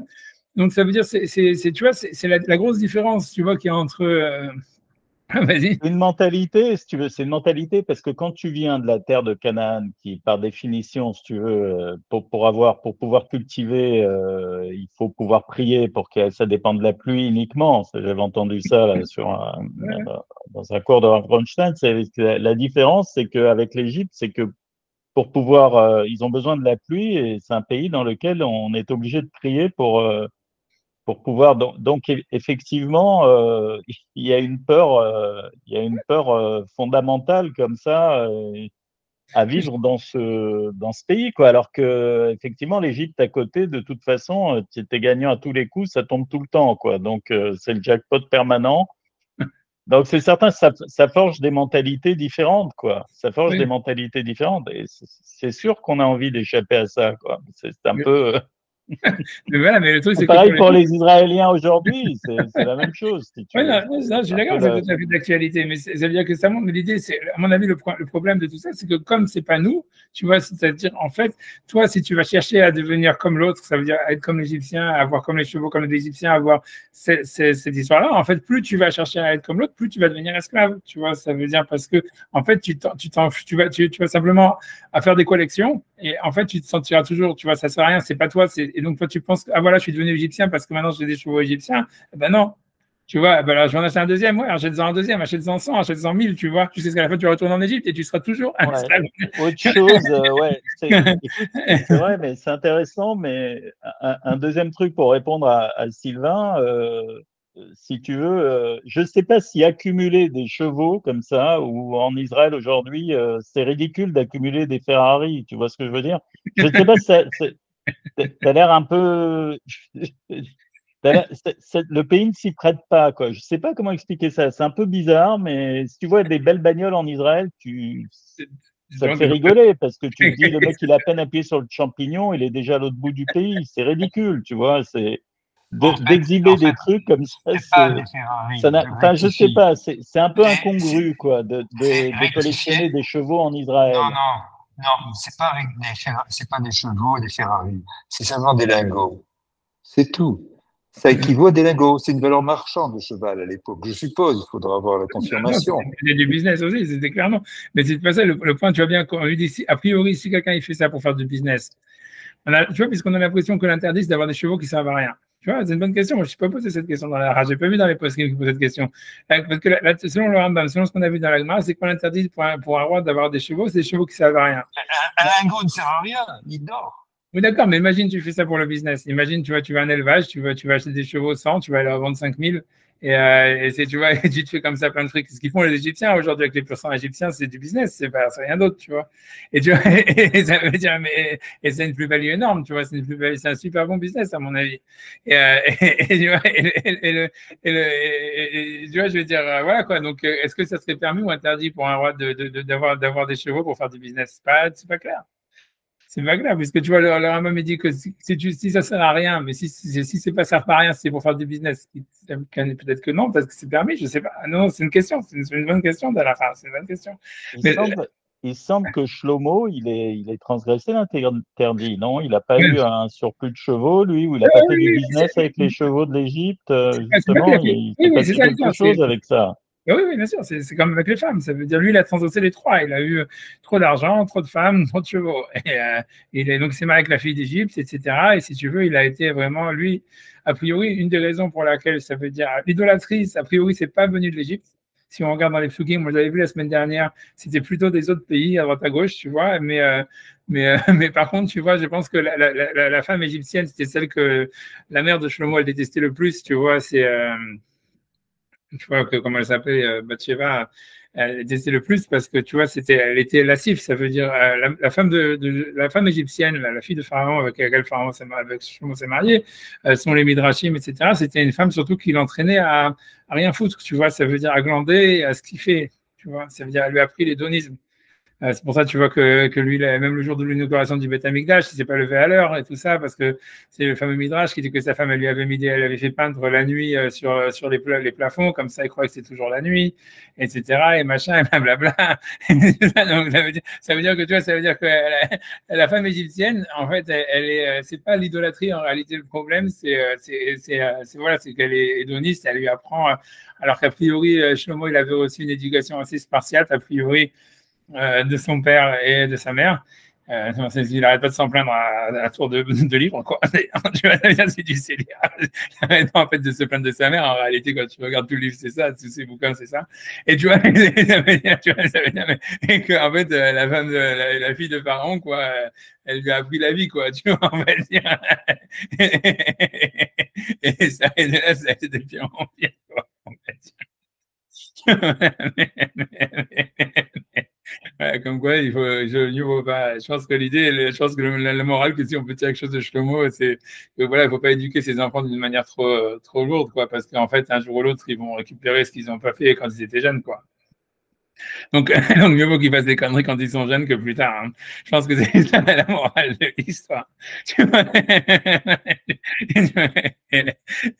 Bon, bref, mais, C'est l'histoire. C'est l'histoire de Jean-Charles Naouri, le patron de Casino, qui était la tête pensante la plus diplômée de France, qui est devenu, à partir de rien, à part des montages financiers savants, à la tête d'une énorme holding. Et un jour, enfin, ouais, avec des milliards, et un jour, il y a mon beau-frère qui l'a rencontré parce qu'il connaissait enfin, son beau-frère, et on l'a interrogé, il s'est rendu, lui qui était un gros kiffeur, mon beau-frère, et, et il s'est rendu compte que l'autre, il sortait jamais, il savait même pas ce que c'était qu'un bon cigare, une bonne bouteille de vin. Enfin, il était interloqué qu'un type aussi riche, quoi, et il sache absolument pas profiter de la vie. Je crois qu'il a, il a dû se mettre à profiter un petit peu de la vie parce que depuis, il a fait faillite. Il est obligé de tout vendre. Mais effectivement, je veux dire, l'un va pas avec l'autre, quoi. C'est sûr que l'un va pas avec l'autre. En tout cas, mais ça, c'était la fille de Pharaon. Mais c'est pour ça, c'est rien que pour dire que c'était pas l'idolâtrie des pharaons. Voilà. Mais c'était ça. Voilà. Donc, je vais faire, maintenant, voilà. Mais l'idée que je voulais dire, elle est là. À mon avis, c'est ce qu'il y a dans cet interdit, tu vois, donc, de posséder des chevaux qui servent à rien, que c'est ça le retour à l'Égypte, etc. C'est qu'à mon avis, ce que je veux dire principalement, c'est que justement, en Égypte, c'était le pays où la possession, le rapport à la possession, il était justement inexistant par rapport à Israël, par rapport aux Juifs, et que en réalité, c'est sûrement ça ce qui a, on va dire, qui a été pour les Juifs, on va dire quelque chose de, comme une sorte de, tu vois, Ouais, de. moi, je reviens quand même à mon idée de dire que ça sert à rien d'avoir des beaux chevaux en Israël, parce que tu peux kiffer ta belle limousine, etc., à Miami, dans un pays, enfin, si tu veux, qui cultive, où il y a de l'abondance, et personne ne sera jaloux, mais sortir comme ça quelque chose de superflu, c'est vraiment incongru comme ça dans des pays où tout le monde rame, quoi. C'est beaucoup moins évident. Tu peux pas profiter de la même façon, quoi. Ah, Je mais bon, sais pas, hein. mais ça n'a pas toujours été comme ça. Je veux Moi, dire, c'est Je comprends ce que tu dis. C'est sûr qu'en fait, moi, ce qui est sûr, c'est que voilà, moi, c'est la même, c'est cette même idée, tu vois, de complètement de trucs incongrus, de ridicule et tout ça. Moi, je la vois à chaque fois quand je lis des auteurs israéliens qui essaient d'écrire des romans, des trucs comme ça, tu vois, ça veut dire, c'est, tu vois, qu'ils essayent de copier, tu vois, des livres écrits en français et tout ça, etc. Je sais pas comment ils s'appellent. Tous. Moi, j'ai jamais compris comment, tu vois, les auteurs israéliens, qu'ils avaient une valeur quelconque, tu vois, pour moi, ça me fait rigoler dès qu'ils commencent à écrire une phrase, tu vois, ça veut dire, parce que tu vois, moi, parce qu'on sent, il y a un côté justement, il y a un côté que tu sens que tu veux copier les goïms, tu veux imiter quelque chose, tu vois, et que, en fait, c'est pas, tu vois, ça veut dire, c'est la même chose, c'est sûr, mais je pense que ça, c'est Israël, je sais pas, ok, je sais pas, c'est tout ça, c'est compliqué, c'est parce que l'Israël moderne, si tu sais pas comment t'expliquer, ils n'ont pas encore de culture, tu vois, et c'est un truc qui est complètement, tu vois, différent de l'Israël de Shlomo, de l'époque de Salomon, d'Israël, tu vois, de Moshe, ou des Juifs qui restent pendant 1000 ans en Israël, c'est-à-dire, je sais pas, tu vois, c'est-à-dire que, tu vois, Shlomo, il a fait le temple, tu vois, Shlomo, à l'époque de Shlomo, Israël, c'est quand même le pays le plus riche du monde. Tu vois, c'est la première puissance du monde. Il y a eu une période comme ça, à l'époque de David, etc. Cette période où on nous parle des rois, c'est ça. Donc, c'est sûr qu'aujourd'hui, l'Israël d'aujourd'hui, je crois pas que c'est un pays de parvenus, justement, parce que pour construire le temple, il fait appel à de la main-d'œuvre extérieure, il fait appel à des ingénieurs extérieurs, il fait appel à, je veux dire, il produit pas quelque chose directement, si tu veux. c'est C'est celui pas qui une fait les culture ponts. qui produit directement. Il emprunte à l'extérieur. Il y a des emprunts, et comme tu dis, mais bon, il y a quand même, tu vois, le fait est que, tu vois, même pour les Romains et tout ça, etc., je sais pas, jusqu'à aujourd'hui, je pense que, tu vois, le temple de Shlomo, si tu veux, ça a toujours été considéré comme presque un truc indépassable au niveau architectural et tout ça. Ça veut dire toute la Renaissance et tout ça, elle était basée sur ça. Ça a toujours été un truc qui a complètement omnubilé tous les architectes et tout ce que tu veux jusqu'à aujourd'hui. Hein. Et ça veut dire, c'est pas, tu vois, et ça, c'est bien Shlomo qui l'a fait, c'est pas quelqu'un d'autre. Il n'y a aucun autre architecte qui a Hiram simplement fourni de matières premières, des choses pareilles, mais même si après, chez les comment ça s'appelle, j'ai oublié comment ils s'appellent, ceux qui ont l'équerre avec le truc, là, les trucs, tu vois, comment ça s'appelle? Moi, j'ai oublié, ceux qui ont des loges, j'ai oublié ça s'appelle comment. Bref, tu vois, bref, j'ai oublié. Ah ouais, mais ça veut dire, voilà, c'est Shlomo qui l'a fait, c'est Israël. Ça veut dire, ce que je te dis, tu vois, ça veut dire, voilà, donc il y avait, ça veut dire, il y avait, voilà, C'est toi qui avais expliqué qu'il avait fait ses emprunts à la civilisation égyptienne. Et il avait c'est beaucoup, mais c'est c'était beaucoup, c'est copié Moshe. quand même sur des temples C'est Moshe, égyptiens. mais ça veut dire, au niveau architectural, si tu veux, ça c'est un truc, ça veut dire, au niveau architectural, je pense que tu vois, Moshe est complètement égyptien, ça veut dire le Mishkan dans le désert, il est complètement égyptien, c'est Luxor, tu vois, c'est très simple, c'est tout, même le système des encens, sur tous ces machins-là, tout le système, il est égyptien, mais c'est sûr que Shlomo, dans le temple de Shlomo, tel qu'il est reconstruit à Jérusalem, où il a changé les dimensions, changé beaucoup de choses, en réalité, il y a une émancipation par rapport à Shlomo, il s'émancipe en fait de l'héritage, si on veut, de Moshe, égyptien, et au niveau culturel et au niveau architectural dans le Beth Amikdash, ça on voit clairement, il y a une émancipation claire de la culture égyptienne, et clairement, tu vois une influence du Nord, tu vois, c'est-à-dire puisque celui avec qui il travaille, c'est des Syriens, etc. Mais ça reste très, très, tu vois, ça veut dire original, ça devient après ça un modèle pour les royaumes du Nord, tu vois, qui viennent toujours visiter, qui voulaient toujours construire, tu vois, ça veut dire copier le Beth Amikdash, le détruire, tout ce que tu veux, mais c'est-à-dire, voilà, c'est devenu un modèle qui a duré, tu vois, culturel et architectural pour tout, si tu veux, toute la région, pour tout le Moyen-Orient au minimum, pendant plusieurs siècles, quoi, ça c'est sûr. Mais c'est sûr que nous, on a du mal quand on voit Israël, tu vois, on voit les mecs comme ils sont, tu vois, tu vois, ça veut dire, on est dans un pays où la langue, elle a même pas 40 ans, tu vois, ça veut dire, elle a 50 ans ou des choses comme ça, c'est une culture, tu vois, qui est vraiment, tu vois, donc c'est pour ça, tout paraît bizarre, parce que justement, on s'est dit, qu'est-ce que ça va foutre une Ferrari ou en Israël, c'est vrai, tu vois ce que je veux dire, mais c'est parce que voilà, ça veut dire, l'Israël d'aujourd'hui, c'est pas l'Israël de Shlomo, c'est ça, et voilà, qu'est-ce que je te dis, mais c'est sûr, mais si tu veux, la bizarrerie, elle vient de ça, elle vient comme on a dit, à mon avis, c'est du fait que c'est une histoire de collection, c'est une volonté ça veut dire de s'accaparer une culture, une identité à travers ces artefacts. qui est en fait, qui reste, tu vois, qui échoue à chaque fois et qui reste, on va dire, qui paraît même comique, quoi. C'est ça l'idée, mais ça ou dramatique. Mais c'est parce qu'en fait, c'est le fait de vouloir s'approprier une identité qui est pas la nôtre, tu vois. C'est ça ce que tu vois en Israël, c'est que voilà, en Israël, c'est plus comme les Juifs dans le désert, on va dire. Voilà quoi, ils sont encore dans ce stade-là. C'est un désert où tu vois, ils n'ont pas besoin de bouger tellement, quoi, mais ils sont quand même dans une sorte de désert. Ils essayent de, tu vois, de faire comme ils peuvent, tu vois, etc. Mais voilà, mais c'est sûr que voilà, donc je sais pas comment expliquer, tu vois, c'est-à-dire que voilà, donc c'est incongru tout ce qui viendrait des influences extérieures. Mais voilà, mais je veux dire, à l'époque de Shlomo, voilà, c'est pas en soi incongru, parce que voilà, je sais pas comment, voilà, j'en sais rien, on verra bien, tu vois ce que je veux dire, mais voilà, et Israël, c'est un pays, c'est un État qui est complètement au début, et c'est sûr que tu vois que voilà, que c'est difficile, c'est difficile. Pour l'instant, c'est sûr que je te dis, tu vois, ça c'est notre histoire de la production intellectuelle, artistique d'Israël, tu vois, c'est vraiment un autre sujet à part entière. Mais ça veut dire, parce que tu comprends, ils sont bouffés des deux côtés, ils sont bouffés si tu veux, par l'héritage qu'ils n'ont pas, mais un héritage voulu, une identité voulue ou rêvée occidentale, tu vois, etc. Et bouffé par l'autre côté, par la Torah, qui est aussi un truc, tu vois, qui est super bouffant, tu vois, intellectuellement et culturellement, parce que quand tu as la Torah, tu deviens complètement omnubilé, ah voilà, Dieu, il sait tout, machin, blablabla. Et donc, entre ces deux-là, ils ont encore vachement du mal à se définir, tu vois. Mais, mais, mais, mais c'est pas dit que tu vois que normalement, tu vois, l'idée, c'est que voilà, ils y arrivent à un moment. Tu vois. C'est ça ce qui s'est passé avec Shlomo, tu vois, ça veut dire. Il n'y a pas de raison, on va dire. Mais c'est sûr que voilà, je sais pas, ça va prendre du temps, quoi. Ouais, mais bon, je pense que voilà, j'en sais rien, j'en sais rien. Je sais pas où ça en est pour l'instant, mais c'est sûr que pour l'instant, ça reste comique, quoi, en fait. Tu vois, à mon avis, quoi. Mais bon, moi, je ne vais pas le dire parce que tout le monde doit être hébété devant le cinéma israélien, devant l'art contemporain israélien et devant whatever it is des productions israéliennes. Ils sont vraiment...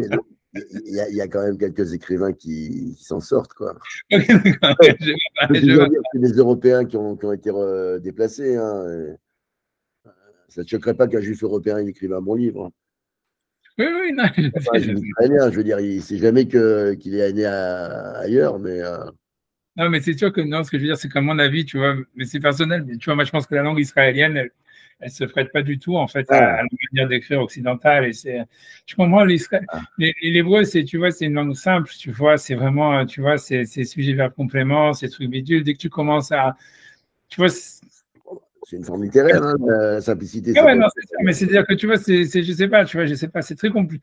C'est pour ça que j'ai pas envie de parler. C'est vraiment un sujet, j'ai pas envie d'entrer là-dedans. C'est vraiment, tu vois, c'est sûr que voilà, que je sais que ça, c'est le genre de truc que tu veux parler. Il y en a qui vont dire mordicus, que c'est extraordinaire, la littérature israélienne moderne et tout ça. Moi, je sais pas. Moi, je pense que même des auteurs, tu vois, ça veut dire même comme les premiers auteurs israéliens, tu vois, c'est comme Echadam, Eshai Agnon et tout cela.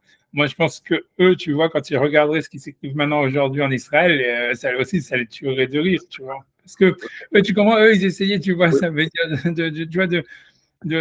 ça veut dire de revenir sur que tu vois que ça soit tous les livres aujourd'hui, la littérature israélienne aujourd'hui, c'est soit de l'anglais traduit en hébreu, soit du français traduit en hébreu. Tu vois ce que je veux dire, ou de l'allemand traduit.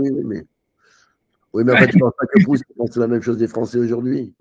Je veux dire, à un moment donné, ça se dilate dans tous les États, quoi. Je veux dire, Ouais, je sais pas, je pense, tu vois, je sais pas, je pense. J'en sais rien, tu vois, moi j'en sais rien, comme tu dis, qui je suis moi pour savoir c'est quoi, tu vois, l'essence de l'hébreu, tu vois ce que je veux dire, c'est pas moi qui vais juger, tout ça, si tu peux pas juger, c'est pour ça que j'ai pas envie d'en discuter, etc. Mais moi, à mon avis, moi ça me paraît. Donc je sais pas. Tu vois, je sais pas, je sais pas, non, j'en sais rien. Bon. Je sais pas quoi dire, je sais pas quoi dire, c'est compliqué, tu vois, c'est compliqué. Ah non. Mais au même titre que les Hébreux, ils sont arrivés d'Égypte, les Israéliens, ils sont arrivés d'ailleurs. Il y en a qui sont quand même arrivés avec un bagage, ils ne sont pas tous venus. Ouais, mais ce que je veux dire, tu vois, ça veut dire, moi je vais faire la parenthèse après, parce que c'est pas un sujet intéressant, mais si tu regardes, tu vois pas, tu vois, je te parle, voilà, Echadam, Shayagdon, plein d'autres, tu vois, ça veut dire les premiers auteurs israéliens qui sont arrivés, tu vois, dans les années 50 ou avant, tu vois, etc. En fait, eux, ils avaient à cœur, si tu veux, je ne sais pas comment dire, de féconder, tu vois, l'hébreu, mais l'hébreu avec sa tradition. Ça veut dire, tu vois, chez Agnon, et tu vois, Khadam, ils connaissaient le Rambam, et ils connaissaient, tu vois, pour au niveau stylistiquement, tu vois, comme ils connaissaient Ishaya, non seulement ils le connaissaient, mais ça veut dire que pour eux, c'était impensable d'écrire l'hébreu, tu vois, en disant, OK, non, je vais écrire de l'allemand, mais je vais le traduire en hébreu, tu vois. Oui. Et c'était un truc, pour eux, c'est de dire, voilà, non, je retourne sur ma racine, on va transformer. Ça veut dire, au niveau littéraire, moi, je pense qu'ils ont fait des super innovations et que c'est super agréable à lire ce qu'ils disent, tout ce que tu veux, et c'est, tu vois, et c'est joli. On peut dire, pour moi, c'est joli, c'est agréable. Moi, j'aime bien. Qu'est-ce que tu dis? Après ça, c'est que des goûts, tu vois, mais moi, tous les trucs d'aujourd'hui, je connais même pas leur nom, là, Yoshua, je sais pas quoi, tout cela, machin, blablabla. Moi, tous ces mecs-là, ils ont été traduits parce que simplement, à mon avis, il y a un lobby, tu vois, pour faire style, ouais, il faut que les Israéliens gauchos, ils soient traduits, soient connus dans le monde, blablabla. Mais à mon avis, ça, tu vois, moi, je fais ça pour prendre du papier toilette, tu vois, je veux dire, c'est nul à tous les points de vue, ça veut dire que tu tiens pas 3 pages. Il y a rien dedans, c'est de la merde, de ma mâche. C'est tous, tu vois, je sais pas quoi te dire, c'est stylistiquement, c'est mon poulet pourri. Moi, qu'est-ce que je te dise? Des idées, il y a zéro. Il n'y a rien pour attraper, tu vois, je veux dire, la psychologie des personnes, tout est pourri, tout est nul. C'est-à-dire, qu'est-ce que tu veux que je te dise, je ne sais pas comment quelqu'un, tu vois, il lit ça, je ne sais pas, il va vraiment s'emmerder dans le métro, tu vois, je ne sais pas, tu vois. Ouais, très clair. Mais je te garantis que dans 10 ans, tous ces auteurs-là, ils auront tous passé à la trappe, tu vois. C'est parce que, si tu veux, c'est du lobbying, tu vois, c'est tout, c'est du business, du lobbying, du machin, tout ça. C'est insignifiant au niveau littéraire, qu'est-ce que je te dis. Et à mon avis, tu vois, encore une fois, c'est mon avis, je peux me tromper, tout ça, mais mon avis. Mais ce que je veux dire, voilà, tu vois, les auteurs, tu vois, comme j'ai dit, Chagnon, etc., parce que quand tu essayes de faire, tu vois, c'est un peu comme, voilà, comment elle s'appelle, celle qui va changer aux Olympiques, là, Yaya Touré, ou je sais pas quoi, tu vois, c'est la même chose. Tu vois, ça veut dire, les auteurs israéliens, c'est Yaya Touré, je sais pas, elle s'appelle pas, je sais pas comment elle s'appelle, pas Yaya Touré, je sais plus quoi. Ils ont pris une négresse, bref, tu vois, n'importe, tu vois, j'en sais, moi, je vais faire le truc. Tu vas chanter, là? Ouais, tout ça. C'est pas ton nom, ouais. Mais ça veut dire le truc, c'est voilà, c'est tu prends des trucs, tu vois, qui font table rase de toute la culture que tu as, et tu dis voilà, j'ai une nouvelle langue, je fais un nouveau truc, je fais du machin, et en quoi comment ça pourrait avoir de la valeur? Je sais pas, tu vois ce que je veux dire. C'est tout. Voilà, j'en sais rien. C'est pas je m'en fous. C'est pas mon rôle en tant que rave de parler de ces choses-là, ni rien du tout. Mais et encore, c'est un avis. Je sais que de toute façon, personne n'est prêt à accepter. Donc, moi, je m'en fous. Il y en a qui se délèguent de lire ça, lisez. Hein. J'en sais rien. Moi, je pense que personne ne tient plus que 10 pages là-dedans. Je suis sûr que tout le monde achète ça et personne ne les lit. Tu vois, moi, j'ai lu Amos Oz. Franchement, j'ai trouvé ça bien, mais non, c'est en français. Alors, qu'est-ce que c'est Est-ce que c'est une histoire que j'ai trouvé bien ou la langue, j'en sais rien, puisque c'est traduit. Donc, je ne peux pas savoir si c'est bien traduit, peut-être que c'est bien à lire. Ouais, non, c'est possible. Mais en hébreu, c'est difficile. En hébreu, ça doit être difficilement à lire. Déjà, tu te tords la grammaire, tu te tords le truc, tu te tords tout. Ah, c'est très difficile. Voilà, c'est sûr. C'est ce que je veux dire. Pourquoi tu fais ça? S'ils écrivaient comme il faudrait écrire, ils n'auraient pas de lecteur en Israël, quoi. Parce que la personne qui sera capable de comprendre, c'est ça le problème. C'est le problème. Ouais, mais moi, je sais, non, je sais pas. Il n'y a personne sur place pour comprendre parce qu'ils n'ont pas la culture. Effectivement, il y en a certains qui l'ont, je pense. Enfin, certains écrivains qui ont vraiment une culture et tout ça, mais bon, s'ils veulent s'adresser au public, il faut qu'ils se mettent au niveau. Ouais, non, je comprends.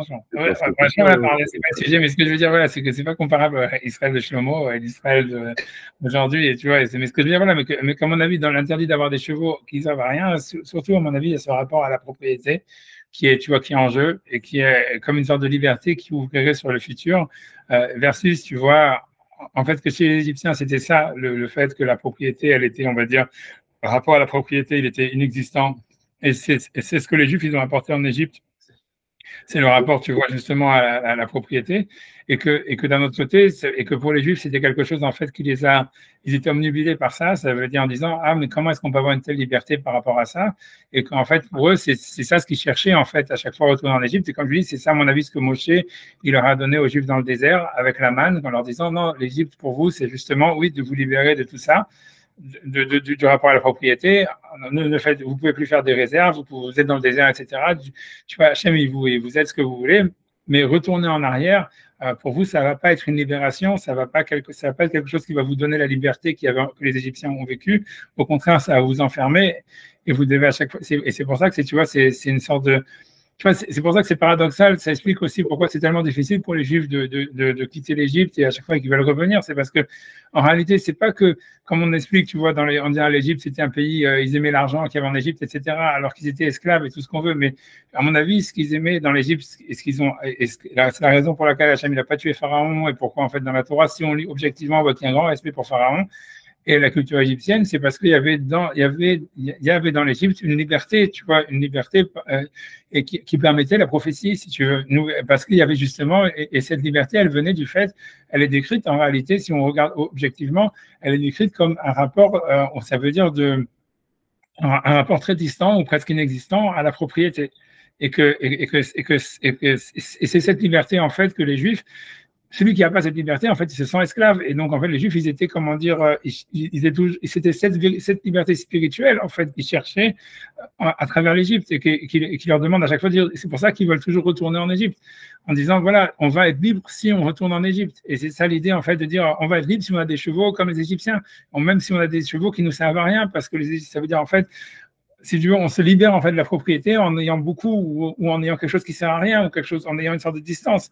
Tout ça, à mon avis, tu vois, c'était une erreur. Ça veut dire c'est un chemin, ce que la Torah veut dire dans cette mise-là, c'est que c'est un chemin erroné parce que comme c'est pas ton cheval, c'est pas toi qui fais grandir ces chevaux. Si tu vois, ça sera toujours parce que c'est les chevaux des Égyptiens. Si tu veux revenir à une origine dans laquelle tu vois en fait que tu as pas vécu ou justement tu vois, tu vas pas acquérir la liberté des Égyptiens en acquérant des chevaux égyptiens. Tu vois, tu vas avoir ta propre liberté que si justement tu assumes. Tu vois que tu vois, ça veut dire tu envisages ton propre futur en te libérant en fait d'un rapport à la propriété qui est en fait la clé en fait de la libération. Et donc c'est pour ça que l'interdit d'avoir des chevaux pour retourner en Égypte, il est lié au fait d'avoir des chevaux qui servent à rien parce que c'est simplement lié à l'accumulation. Tu vois, enfin, c'est ça à mon avis, c'est l'idée que je voulais dire, tu vois, de cette mitzvah par rapport à l'interdit d'avoir beaucoup de femmes. Par contre, où c'est complètement différent, où l'idée c'est parce que voilà, les femmes vont détourner son cœur, etc. Donc ça fonctionne au niveau halachique d'une autre manière. Ici, c'est l'accumulation qui est le problème. C'est pas l'accumulation, c'est le fait de vouloir un objet fétiche qui te permet en fait de dire ah je vais récupérer comme je dis comme l'histoire d'avoir des Rembrandt ou d'avoir une montre. C'est dire ah voilà si j'ai une montre, ben, je suis aussi j'ai acquis le génie du type qui a fait la montre.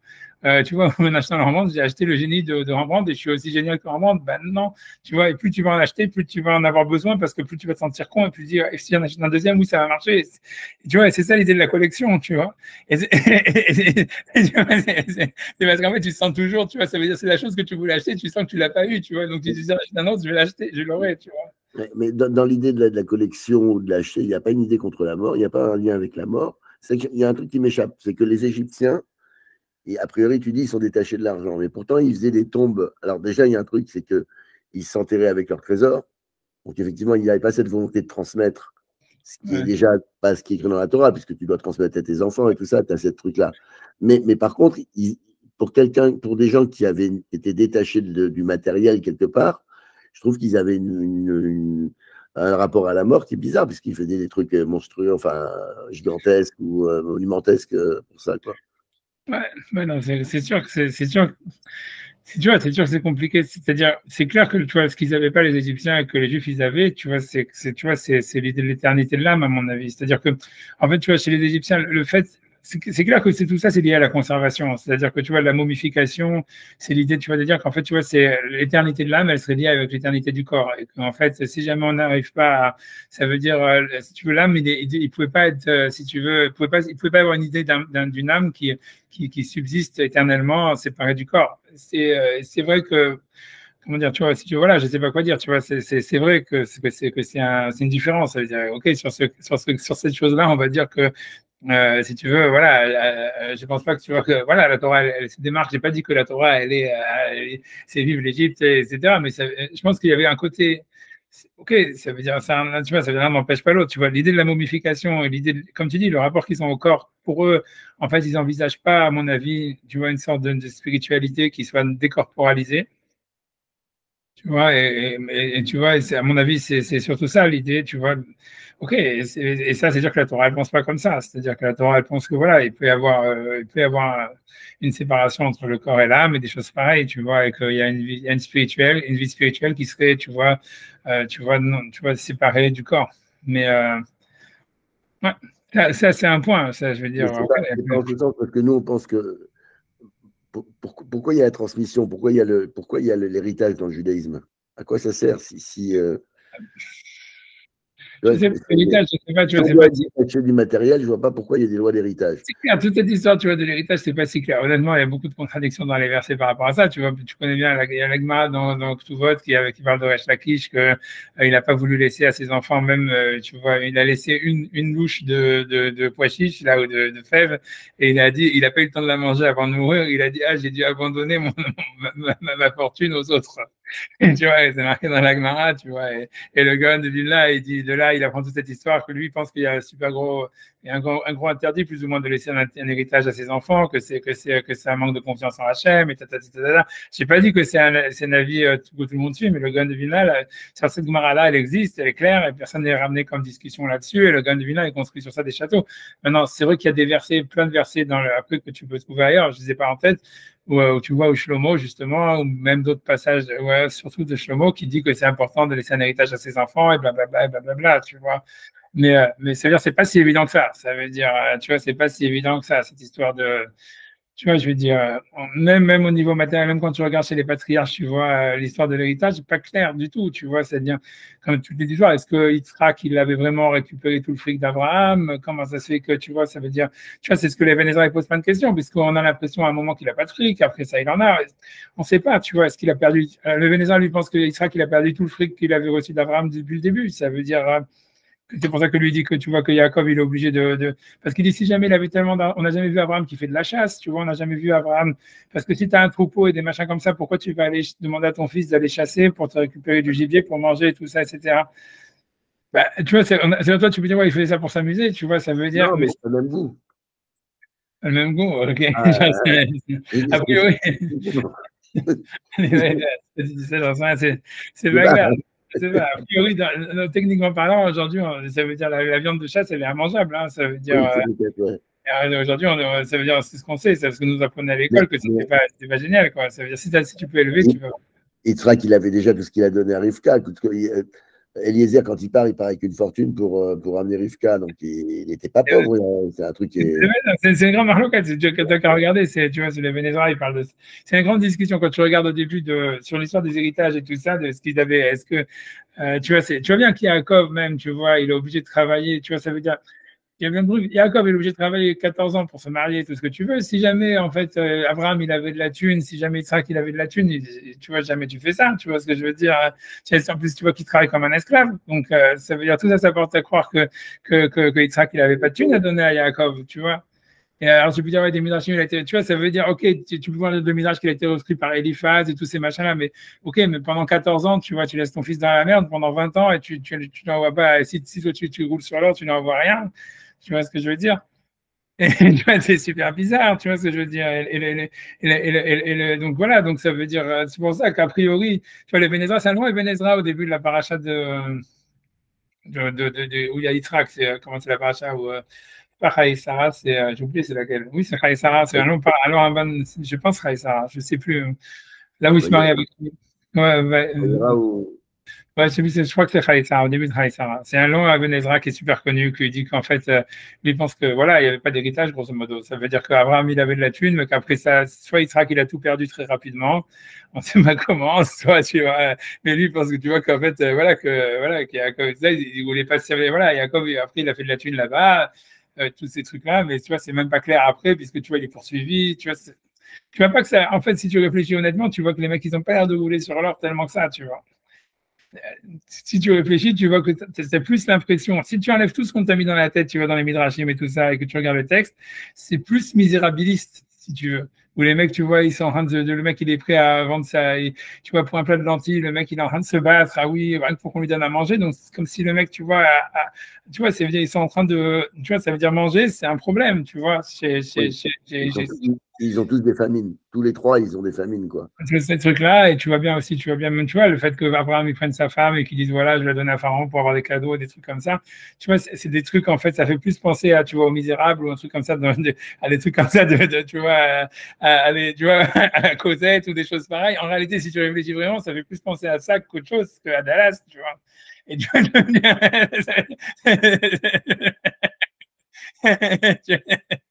Et tu vois, sauf qu'après ça, dans les Midrashim, tu vois,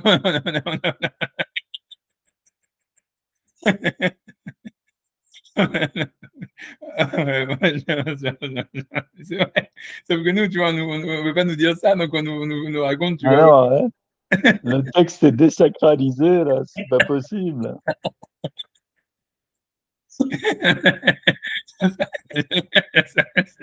Ça, il faut lire honnêtement le truc, tu vois, je veux dire, si tu fais, et c'est la Vénédra, si vous voulez, tu vois, le Vénédra, je peux vous le trouver, si ça vous intéresse, on peut regarder le truc, c'est que j'ai pas été dans mes textes à moi, tu vois, je suis vraiment en train de partir au sujet, tu vois, mais si tu vois, la Vénédra, si vous voulez, bien sûr.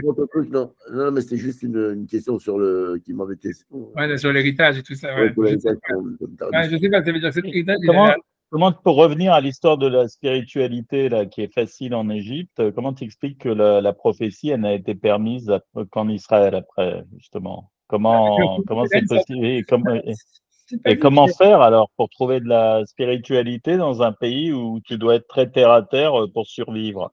Ouais, ça, c'est une grosse question, ce que tu dis, tu vois, ça, c'est vrai, c'est bien, mais tu vois, pour dire, quand tu parles tu vois bien que la prophétie, grosso modo, Moshe, il a, en fait, dans le désert, il est en Égypte, et tu vois, ça veut dire, on a l'impression que, comme tu dis, la prophétie, elle a un niveau, tu vois, la Torah a été donnée à l'extérieur d'Israël, et que tu vois qu'on le veuille ou non, et tu vas dire, je veux dire, tu vois, les désert du Sinaï, ça appartient à l'Égypte, on va dire, mais ça veut dire, que je veux dire, tu vois, ça veut dire, l'idée, c'est que voilà, c'est que ça racole, tu vois, c'est comme, tu vas dire que la Torah a été donnée en Égypte, mais presque, tu vois, si tu veux, les premières mitzvot, etc., en tous les cas, pas en Israël, et comme tu dis, à mon avis, c'est lié à ça, c'est ce que la Torah dit, la Torah a été donnée qu'à ceux qui mangent la manne et tout ce machin-là, c'est que tu vois, en fait, il faut avoir un rapport, tu vois, de détachement par rapport à la propriété, et qu'en réalité, c'est facile si jamais tu es dans un pays où tout est assuré par le Nil, tu vois. Et que en fait, c'est même, tu vois, la Gemara va dire la même chose après sur la Babylonie en disant oui, les Juifs, ils ont créé le Talmud de Babylone parce qu'en fait, ils étaient assurés, il y avait une parnassa assurée par les dates, tu vois, il y avait une parnassa assurée, grosso modo, la Gemara dit, les Juifs sont allés en Babylonie rien que pour manger des dates et étudier la Torah. Et tu vois, ça veut dire, et donc c'est sûr, comme tu dis que le problème c'est Israël, c'est sûr que c'est la question que tu poses, c'est une vraie question, c'est difficile, tu vois, c'est difficile, tu vois, mais c'est difficile, honnêtement, c'est difficile, mais je sais, le vrai problème, c'est ça. Honnêtement, moi, c'est ce que j'ai vécu quand j'étais dans les yeshivot en Israël, c'est pour ça qu'après je suis parti, tu vois, c'est que, tu vois, c'est que la difficulté de la vie, le fait, tu vois, que tout soit sclérosé, le fait que tu vois que tout, il faut se battre pour tout, et que, tu vois, tout soit une chasse gardée, en réalité, ça fait qu'au niveau intellectuel, c'est pas du tout propice à un développement, tu vois, et mais c'est sûr qu'en fait, c'est un enjeu, quoi. Parce que voilà, si la Torah doit retourner en Israël, il faut arriver à ça. Mais comme tu dis, c'est une vraie question. Ce que tu dis, c'est une vraie question. Tu vois, c'est une vraie question. Mais en tous les cas, on a l'impression, tu vois, en tous les cas, ce qu'on peut dire, peut-être s'il y aurait une réponse par rapport à ce qu'on est en train d'étudier, c'est que la réponse, elle ne serait pas dans l'accumulation, en tous les cas. C'est que le roi, il ne doit pas avoir des chevaux qui s'avancent. C'est grosso modo comme s'il faudrait assumer le fait, tu vois, qu'on est dans une sorte de fragilité ou dans une sorte où, je pense que la manière, ça serait vraiment une confiance à Dieu, mais c'est sûr que pour l'instant, on ne voit pas ça, on ne voit pas comment la confiance en Dieu, elle peut apporter en réalité un renouveau intellectuel. Parce que, je ne sais pas, tu vois, parce qu'en fait, c'est compliqué, tu vois, mais je pense que oui, je pense. J'ai l'impression que la Torah, justement, elle veut pas. Il faut qu'il y ait une notion d'utilité. Elle n'est pas contre le rempart, elle n'est pas contre créer des richesses, voire beaucoup de richesses, mais il faut que ce soit réemployé, quoi. Il faut que ce soit, si tu veux. Non, moi, je pense que tu vois que le problème, c'est pas les richesses, pas les richesses. Je pense que, comme tu dis, c'est le fétiche qu'il y a dans la possession, tu vois. C'est-à-dire que le cheval qui sert à rien, le cheval égyptien qui sert à rien, qui est décoratif, c'est un fétiche, tu vois. Tu vois, tu dis, voilà, comme je possède ça, donc je possède l'Égypte, je possède ma mère, je possède, si tu veux, l'endroit duquel je venais ou que j'ai toujours rêvé être, etc.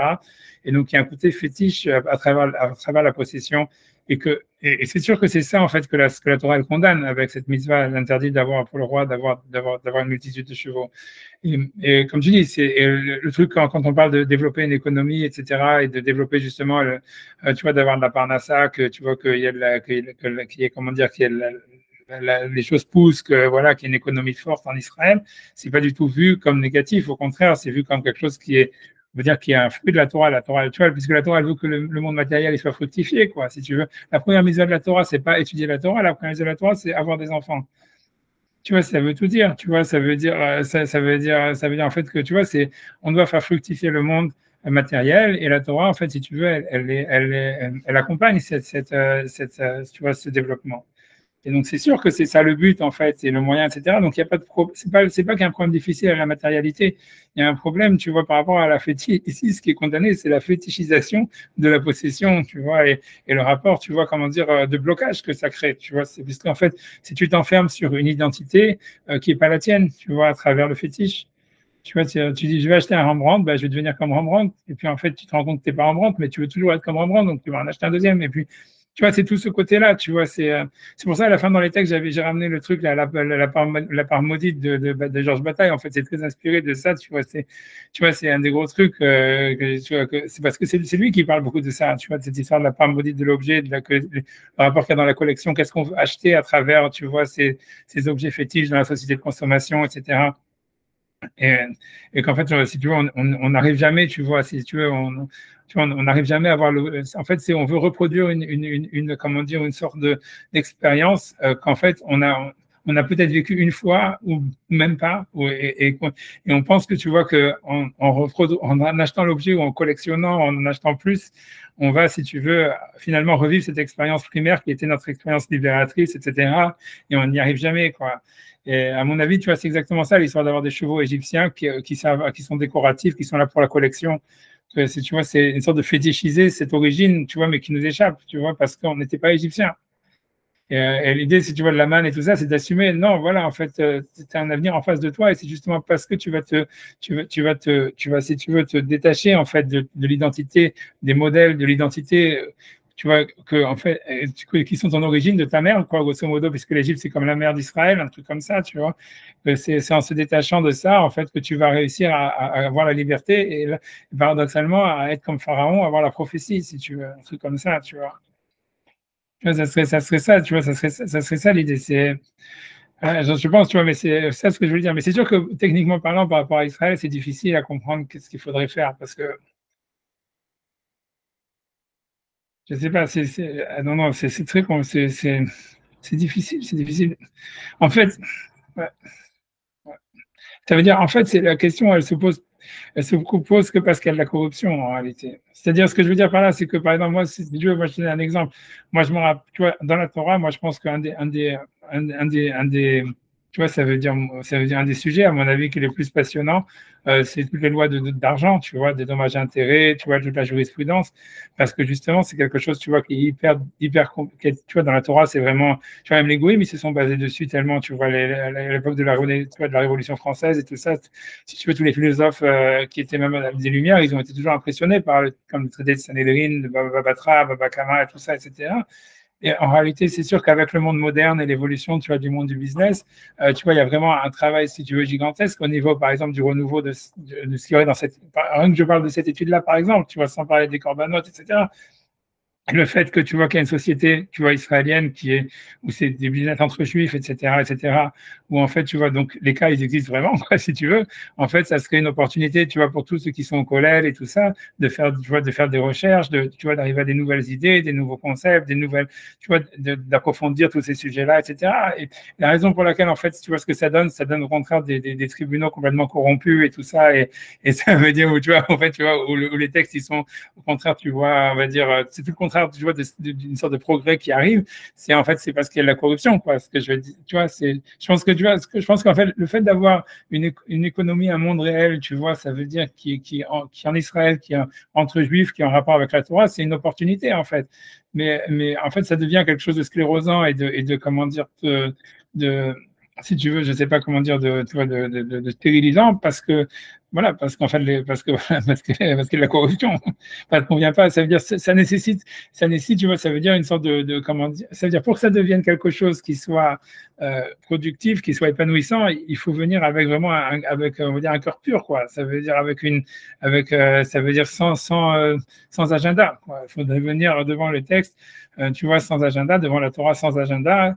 Et si on vient comme ça, alors l'État d'Israël, la terre d'Israël, tout ça, la relation avec le monde civil, etc., en fait, ça serait quelque chose qui serait très fécondant pour la Torah. Tu vois, ça permettrait un renouveau de la Torah gigantesque. tu vois, à tous les points de vue. Mais en fait, voilà, comme c'est pas ce qui se passe, ça veut dire les gens ils viennent pas devant la Torah avec un cœur pur, quoi. Ils viennent chacun avec un agenda. Donc voilà, donc ça fait qu'en fait, tu vois, ça devient quelque chose, tu vois, au contraire de sclérosant, et quelque chose, tu vois, en fait, qui devient, tu vois, qui, voilà, qui se referme sur lui-même, quoi. Où chacun il referme, enfin, il referme son truc, mais voilà. C'est toi qui as posé la question, parce que c'est ça la réponse en réalité, tu vois. Je pense que tu vois, j'en sais rien, tu vois, mais voilà. Ça c'était hors sujet, mais je sais pas, donc parce que j'essaie de faire quand même les textes que je voulais faire, mais si je les fais pas tous, tu vois, je vais simplement, tu vois, ramener très rapidement, tu vois, les textes où je voilà, je voulais aussi, bon, rapidement, rapidement, je pense, voilà, ces textes-là, par exemple, où, tu vois, donc, ici, donc, ça, c'est un exemple où on voit, par exemple, où quand Yosef, il demande à Yaakov de venir en Israël, il lui dit, Euh, donc, il lui dit le fait de venir, il lui dit, Viachafta Beres Goshen, tu t'installes dans la terre de Goshen, avec ta Karobelai, blablabla. Et quand il lui dit de venir, dans le verset 11, il lui dit, Kilkalti Otecha, et je te nourrirai, Kiot Ramesh Shanim Ra'av, parce qu'il y a encore 5 ans de famine, Penti Varesh, de peur que tu t'appauvrisses, tu vois. Et on voit bien, tu vois, ça veut dire que, et c'est constant dans le dialogue, tu vois, quand les Juifs ils viennent en Israël, que le rapport qu'ils ont avec leur propriété, il est très important. Tu vois, il lui dit fais attention. Tu vois, ça veut dire n'aie pas peur de perdre tes objets parce que je vais tout te donner ici, etc. Ça veut dire, ce que je veux dire, c'est des exemples, mais on voit clairement que, à mon avis, c'est ça le sens aussi quand Joseph il remet l'argent dans les sacs de ses frères, c'est pour leur montrer ça, c'est de dire ouais, ici l'argent c'est différent, ça n'est pas la même chose. Tu vois, on te le rend, on te le reprend, tu le donnes, on s'en fout en fait, tu vois. Mais alors que alors que eux, pour les frères, tu vois, c'est super important. Ils disent, ah, peut-être qu'on a été capturé parce qu'on nous a rendu notre argent, etc., etc. Et à mon avis, c'est un des messages, tu vois. Et comme je te dis, dans toute la suite de l'histoire, tu vois, comme j'ai déjà dit à l'oral, donc je ne vais pas refaire tous les textes, mais on voit bien que les Égyptiens, ils sont contents de donner tout à Pharaon et ils ne voient pas la différence, ils n'ont aucun problème avec ça, etc. Et on voit toujours que les Égyptiens, ils ont pas de problème avec la propriété, ils s'en foutent, en fait, qui a quoi, tu vois. Pour eux, c'est facile. Est-ce que tu crois justement que le problème, il vient pas que on peut rechercher une identité dans l'objet? Oui, c'est ça le Pourquoi problème. être autant attaché? Oui, mais d'où ça vient d'être autant attaché? Bon, d'accord, il y a un souci matériel, etc. Mais si on reprend l'explication que tu as donnée pour l'histoire du cheval et du fétichisme, etc., et qu'une recherche comme ça peut te ramener dans un autre pays, d'où ça vient justement qu'on puisse trouver une identité dans un objet? C'est quand Ouais. même Mais je pense parce que intéressant, quoi. oui, non, mais c'est très intéressant parce que l'idée, c'est la vraie question, c'est parce qu'en fait, le peuple d'Israël, il est né en exil et c'est ça le vrai, si tu veux, le vrai problème, tu vois, qui est très difficile à comprendre. C'est-à-dire que normalement, tu vois, n'importe quelle nation qui va se dire voilà, je suis une nation, il se dit je sais rien, on était en Israël ou j'en sais rien et hop, on a fait une nation et voilà. Même si tu dis que tu es les Américains, que tu t'es battu contre les Anglais, tu dis pas ok, tu dis au début on était tous des Anglais, peut-être oui, peut-être non, mais en fait, tu vois, on n'est pas né en Angleterre, tu vois, il y a aucun, tu vois, les Américains vont jamais dire on est des Anglais et Dieu nous a sortis d'Angleterre et on nous a amenés en Amérique, tu vois ce que je veux dire. Ils vont dire non, on est en Amérique et tout ça, on s'est révolté, et shalom, tu vois. Et l'idée, tu vois, c'est de se dire, tu vois, en fait, non, en fait, on était une nation à l'intérieur d'une autre nation, parce que c'est ce que le verset dit. Goy Mikerev Goy, tu vois, est-ce qu'un Dieu a déjà essayé, le verset est très dur, tu vois, est-ce que Dieu a déjà essayé de prendre une nation dans l'intérieur d'une autre nation, comme si même Dieu n'était pas sûr de réussir lui-même de faire ça. Comme c'est un truc incroyable, c'est un verset incroyable, et c'est un verset de la Torah. Donc ça veut dire, l'idée c'est que, c'est comme si tu veux, le fait qu'on est né en exil, c'est comme si notre origine, si tu veux, elle nous échappe, tu vois. Et donc c'est super compliqué, je sais pas comment dire, c'est fondamentalement traumatisant, tu vois, pour une nation de se dire, en fait, tu vois, il y avait les Égyptiens, nous on n'était pas des Égyptiens, mais en fait, tu vois, les Égyptiens, ça avait l'air d'être super, tu vois, grosso modo, tu vois, on a l'impression que, tu vois, en fait, c'était, à part l'esclavage qui est venu après, mais on a été accueillis, tu vois, les versets disent, voilà, tu as été étranger, n'est pas la haine des Égyptiens parce que tu as été étranger dans leur pays, tout ce que tu veux. Donc, c'est des versets clairs de la Torah. Et donc, on voit bien que Yosef, tu vois, si tu veux, tu vois, il est vendu par ses frères, mais pourquoi est-ce qu'il est sauvé? Il est sauvé par Pharaon, il n'est pas sauvé par son père, ni sauvé par ses frères, ni quoi que ce soit. Tu vois ce que je veux dire? Et ça veut dire, et donc, en fait, tu vois, il y a comme ce côté-là de dire, ah ouais, finalement, c'est en Égypte qu'on est devenu une nation, qu'on a eu 600 000 machins, qu'on est devenu puissant, donc on est né en exil, on est né dans une autre culture, on est né dans l'intérieur d'une autre nation, à moins plus ou moins assimilée, etc. Et après ça, on est sorti de ça, tu vois ce que je veux dire? Et ça veut dire, parce qu'il fallait qu'on s'assume, parce que voilà, ça veut dire on ne pouvait pas être égyptien, comme s'il y avait quelque chose, tu vois, en nous qui disait non, tu ne peux pas être égyptien, et alors que nous, on voulait être égyptien, ce que je veux dire. Et ça veut dire le traumatisme, il n'est pas, si tu veux, je pense que c'est le traumatisme de l'origine, tu vois, qui est toujours vivant, quoi, qui fait que les Juifs, ils ont toujours envie de s'assimiler, de copier les nations, qu'ils ont du mal à assumer l'identité, etc. Mais ça veut dire ça, c'est de l'origine, quoi. Et encore une fois, ça revient à cette histoire que le pur, il vient de l'impur, et qu'en fait, comme Dieu, il est un, ce qu'on fait dans le Maharal, tu vois, qui dit que comme Dieu, il est unique, dont le pur, il vient de l'impur, c'est pas deux choses différentes, donc c'est une transformation. Et ça, c'est des trucs super, en fait, très compliqués à vivre pour une nation, tu vois, pour un peuple. Mais ça vient de là, si tu veux. Ça vient du fait que, en fait, on est une nation née de l'intérieur d'une autre nation, tu vois, voilà, et c'est très compliqué, tu vois. C'est-à-dire, et cette nation elle-même, elle était libre. Dans laquelle on est, c'était une nation qui était libre. C'était une nation où il y avait la prophétie. Donc, c'est pas que on a des méchants et on est sorti des méchants, tu vois. On voit bien que malgré tout le fait, tu vois, ça veut dire, d'après tout le. Encore une fois, la Torah elle dit de ne pas haïr les Égyptiens, etc. Donc ça veut dire c'est pas les Égyptiens c'est des méchants, nous on était des gentils, etc., etc. Tu vois, Pharaon finalement il est pas mort à la fin, tout ce que tu veux. Voilà, donc c'est compliqué. C'est comme si nous on devait chercher une autre liberté, comme si en fait nous on devait arriver à être comme Pharaon au niveau de la prophétie, mais qu'on devait à cause de ça aller dans le désert, chercher un autre chemin. Tu vois, ça veut dire que copier Pharaon, ça, pour nous c'est du fétichisme. Et donc, ce qu'il faut, nous, c'est que pour être pharaon, il faut qu'on soit différent, il faut qu'on soit nous-mêmes, il faut qu'on soit quelque chose qui est en devenir. Et bizarrement, le but recherché, c'est d'être comme pharaon, en fait, à la fin. Tu vois, même dans le dernier verset de la Torah, c'est marqué, tu vois, et le dernier mot de la Torah, c'est pharaon. Et comme toute la grande main que Moshe a fait aux yeux d'Israël, aux yeux de pharaon, il est marqué comme ça. C'est marqué, donc ça veut dire voilà, en fait c'est Pharaon, ça reste, si tu veux, celui à qui la Torah s'adresse, ça reste en fait peut-être un modèle à suivre d'une certaine manière, aussi bizarre que ça puisse paraître. Parce qu'en fait, tu vois, il a prophétisé, tu vois, ça veut dire qu'il prophétise les vaches, quand on dit tous ces 7 épis, tout ça, on te dit, voilà, c'est Hanouka, on te raconte tout le Beth Amikdash. En fait, on te dit que dans ce rêve-là que Pharaon, il a fait, il y a, si tu veux, toute l'histoire du monde qui est inscrite, tu vois, grosso modo.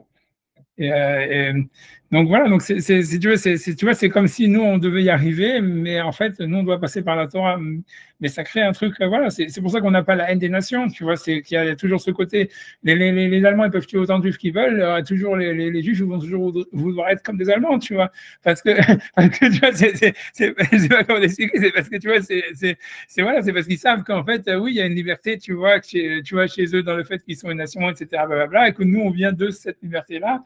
Et que nous, en fait, on doit être une nation, tu vois, qui s'assume, mais on est en devenir, tu vois, c'est bizarre. Mais c'est ça, si tu veux, à mon avis, mais c'est pour ça qu'il y a ce côté fétichiste et de ça de l'objet, etc. Mais bon, comme je n'ai pas le temps, je vais faire quand même un dernier texte, quand j'ai envie de le faire, tu vois, un texte du Nefesh HaChaim, que tu vois, que ça, c'est super intéressant. C'est un passage du Zohar qui est dans le Nefesh HaChaim. Voilà, qui interprète le verset qui dit, parce qu'il y a le verset dans les Cantiques des Cantiques qui dit que sur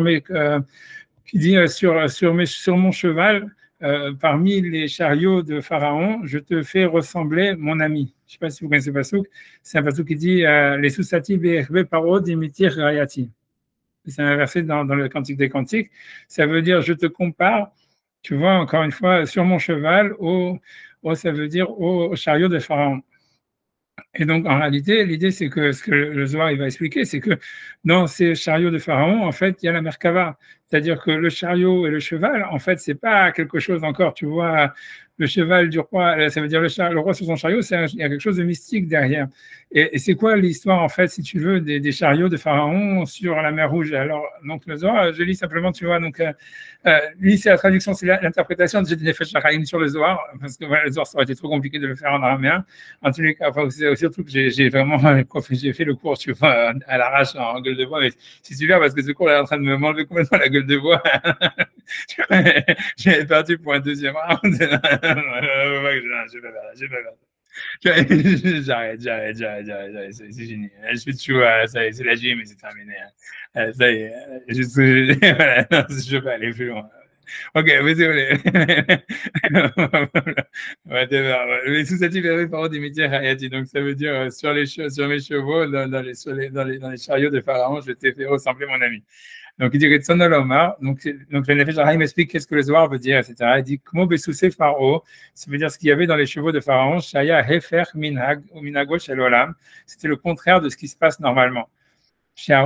L'idée, c'est quoi? Sharochev Manhig Asus, que normalement, c'est le type qui est sur le char, ça veut dire il contrôle le cheval et c'est lui qui dit où le cheval doit aller. Mais par contre, c'est-à-dire ce qui s'est passé dans l'ouverture de la mer Rouge, c'est que c'est les chariots qui entraînaient les Égyptiens dans la mer, alors que eux, ils disaient, nous, on veut s'enfuir. Si tu regardes dans les versets, il y a marqué, Vayomer Mitzrayim, les Égyptiens, ils ont dit, enfuyons-nous devant Israël, puisque c'est Hachem qui leur a fait la guerre en Égypte. Et les chevaux, ils les entraînaient. Donc, il y a une inversion de qui a la dynamique. Est-ce que c'est plus le cheval, c'est plus le conducteur qui a la dynamique, c'est le cheval. Donc l'idée c'est que dans la Kabbale, c'est tu vois que c'est pour ça que le verset dit dans le Cantique des Cantiques que Israël par rapport à Hachem, c'est aussi la même chose, c'est-à-dire que tu vois c'est eux qui ont la dynamique de l'histoire. Ça veut dire que normalement c'est Hachem, donc Hachem il est sur la Merkava, il est sur le char céleste.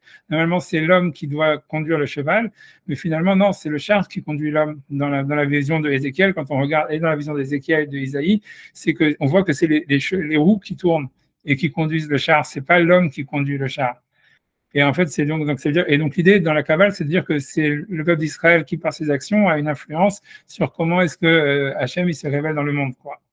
Et donc, c'est une inversion, si tu veux, à chaque fois de cette histoire. Bref, en tout cas, donc, donc, ce que je dis, donc, je continue. Shafani Wachev Arevot, donc, il dit, je finis comme le paragraphe, car des métiers, etc., été alzé au fin de mamage de cette manière-là, chez Af, Shani Wachev Aravot, que même si moi, normalement, c'est moi qui chevauche les Aravot, ça veut dire les saules, c'est un des noms d'Hachem. Im Kolze, Kaviachol, malgré tout, si on peut dire ainsi, Atman Higoti, c'est toi le peuple d'Israël qui a la dynamique, Alidem Asecha, par tes actions. Shinel Itrabruti, Kaviachol, Laolamot, c'est le Nefesh HaChaim qui dit, parce que la manière dont Hachem il se révèle dans les mondes, ça dépend simplement des actions du peuple d'Israël, dans quelle direction ils vont. C'est ce que le verset dit aussi, puisqu'il y a un verset dans la dernière page de la Torah, dans le qui dit que Dieu il chevauche les cieux par ton aide. Et c'est ce qu'on dit aussi que les korbanot ils sont pour Hachem parce que ça lui permet en fait de se relier au monde, etc. Mais ce que je veux dire, tu vois, c'est que dans l'idée de la Merkava et des chevaux de Pharaon, il y a justement l'idée, tu vois, de qui a la dynamique, mais surtout, à mon avis, ce que je veux dire, à mon avis, c'est ce que je prends dans cette histoire-là du rapport fétichiste et la possession, etc. C'est que qui est l'outil et qui est l'esclave de l'outil, quoi. C'est-à-dire qu'en réalité, l'idée, c'est que quand on a un rapport à la possession, ça veut dire est-ce que le cheval, c'est ton outil, tu vois, et donc c'est toi, si tu veux, qui a la dynamique par rapport au cheval, ou bien c'est le cheval, en fait, qui a la direction du chariot, et toi, tu es en fait simplement l'esclave de ton cheval. Et d'une certaine manière, tu vois, dans le rapport à la possession, c'est ça, c'est-à-dire, justement, pourquoi il y a une grande liberté chez Pharaon, c'est parce que, chez les Égyptiens, parce qu'ils ils s'en foutent qui, à quoi, pour eux, ça veut dire. Donc finalement, ils sont eux toujours au-dessus. Tu vois, quand on dit dans le rêve de Pharaon que Pharaon dit je suis sur le Nil, ça veut dire c'est toujours l'homme finalement qui est au-dessus, parce qu'en fait tout est que des ustensiles pour lui. Mais c'est justement parce qu'il n'y a pas ce rapport de j'ai besoin d'avoir mon cheval, j'ai besoin de ça, et si j'ai pas de cheval, je suis pas un homme. Non, je suis un homme, et accessoirement j'ai un cheval qui peut m'être utile, et c'est uniquement en ce sens que le cheval il est important. Mais par contre, si jamais dans l'idée, ça serait que avoir un rapport à la possession fétichiste, en fait, c'est toi qui deviens en fait dominé par le cheval. Ça veut dire, voilà, Shlomo, il veut avoir des chevaux. À la fin, tu deviens un collectionneur de de chevaux et tes chevaux, ils sont plus importants que toi et toi, tu es simplement l'esclave de tes chevaux, quoi. Et tu vois, et que voilà, donc à mon avis, dans cette histoire de Pharaon, tu vois, des chariots de Pharaon, etc., de l'ouverture de la mer Rouge, etc., il y avait cette même idée, surtout du rapport au cheval, il y a cette idée-là de savoir qui est, tu vois, qui est l'esclave de qui, tu vois, qui est l'outil de qui, tu vois. Est-ce que le cheval, c'est ton outil ou bien c'est toi l'outil du cheval? Et à mon avis, donc, dans cette mise-là qu'Hachem il a dit donc, que le roi n'avait pas le droit d'avoir des chevaux qui servent à rien, c'est dans ce sens-là. C'est si tu commences à fétichiser les objets et en fait tu vas vouloir les posséder uniquement pour les collectionner, alors finalement c'est toi qui vas devenir à la fin, au lieu d'acquérir une liberté, tu vas devenir l'esclave de ton cheval, quelque chose comme ça, tu vois, je pense. Est-ce que tu dirais que quand je veux dire, on n'a pas de notion d'utilité, à ce moment-là, on est automatiquement dans le fétichisme? Ouais, j'ai l'impression, tu vois, ça veut dire peut-être pas automatiquement, mais il y a quelque chose comme ça, tu vois, c'est-à-dire. Et à ce moment-là, il y a un transfert d'identité, quoi. Ouais, il y a quelque chose comme ça. C'est sûr, il y a quelque chose dans ce goût-là. Il y a quelque chose comme ça. Je pense, tu vois, je pense. Et tu vois, la société de consommation, elle est là-dedans, tu vois. C'est-à-dire, si tu veux, tu vois, c'est la société de consommation, elle a quelque chose justement comme ça d'idolâtre, etc. Parce que elle est basée sur ça, tu vois. Puisqu'on a besoin de rien aujourd'hui. La plupart des choses qu'on a, on a 10 000, on a tout en trop, tu vois. Et que en fait, voilà. Et donc, on crée un rapport Ça fétichiste. pourrait être propice aussi à l'éclosion d'une spiritualité, puisqu'on se débarrasse, on va dire, on tend à se débarrasser des problèmes matériels. Avant, les gens, ils avaient le souffle court, comme on dit. Si tu veux, ils étaient obligés de travailler toute la journée pour ramasser un morceau de pain, quoi. Ouais, non, je suis Après, d'accord. tu vois, c'est c'est aussi une opportunité, si tu veux, la société d'abondance. Oui, bien sûr, mais c'est comme tu dis, mais l'idée, c'est qu'on a l'impression, voilà, qu'en fait, c'est dans le rapport à la propriété, c'est quelque chose, en fait, qui serait sclérosant, tu vois, puisqu'en fait, tu vas toujours essayer d'être que ce que tu n'es pas en fait, de redevenir esclave, en fait, de ces identités que tu essayes, de ces modèles, de ces identités, de ces idéaux, en fait, que tu essayes d'acquérir en collectionnant des objets, quoi. Et tu vois, c'est intéressant, tu vois. Je veux dire, c'est sûr que c'est ça, la société de consommation, c'est comme ça que ça fonctionne, tu vois. On te vend. Aujourd'hui, je veux dire, la plupart des gens, ils placent leur identité dans leur possession et dans leur compte en banque, hein. Et c'est bien le problème, d'ailleurs. Je veux dire, et bon. Voilà, mais non, mais je suis d'accord. Tout le monde a un peu de ça, quoi. Tu peux pas. Enfin, c'est très Ouais, non, je sais. difficile, hein. Non, Je c'est veux dire, difficile. À moins de trouver une utilité aux choses, c'est ça ce qu'il faut faire, tu vois. Je pense que voilà, c'est quand tu disais, est-ce qu'il y aurait un interdit pour le roi d'avoir des chevaux si jamais il fait du business avec les chevaux, tu vois. Et tu vois, mais tu vois, je pense que peut-être que non, tu vois, c'est encore une fois, mais je sais pas, c'est sûr que, ouais. Non, je sais pas. Pour moi, c'est sûr que c'est difficile. C'est sûr qu'il y a quelque chose de calmant dans le fait, tu vois, de donner un fétiche à un objet, tu vois. Et c'est clair que on a l'impression que c'est sûr qu'il y a une recherche spirituelle là-dedans. Je pense que ce qu'on pense en fétichisant les objets, tu vois, en leur donnant comme une sorte, tu vois, de sens sacré comme ça, tu vois, ça veut dire je collectionne parce que c'est beau, je collectionne parce que c'est extraordinaire. En fait, je pense que derrière tout ça, on pense ce qu'on recherche, à mon avis, c'est vraiment un sens de la mesure, un sens de, si tu veux, de détachement par rapport à la matérialité, aussi bizarre que ça soit. Tu vois, c'est parce qu'on se dit, ah, comme il y a cet objet, en fait, et justement, cet objet, il est justement inutile, et il a une fonction, ça veut dire, il est beau en soi, il a un but en soi, c'est comme si tu veux, c'est comme voilà, c'est quelque chose qui a un sens par lui-même, tu vois. En fait, dans cette, je sais pas, en faisant ça, en fait, ce qu'on cherche, c'est à dire, ah voilà, comme ça a un sens par soi-même. Donc, en fait, si tu veux, le monde aussi, il a un sens par soi-même, par lui-même. Moi aussi, j'ai un sens par moi-même. Et en fait, on pense à créer une sorte d'indépendance, en fait, par rapport à la matière dans cette action-là. Je pense, tu vois. Et je pense que c'est une erreur. Je pense que, tu vois, c'est ça ce que la Torah, elle dit, que justement, il ne faut pas faire, que le roi, il ne doit pas faire ça, tu vois.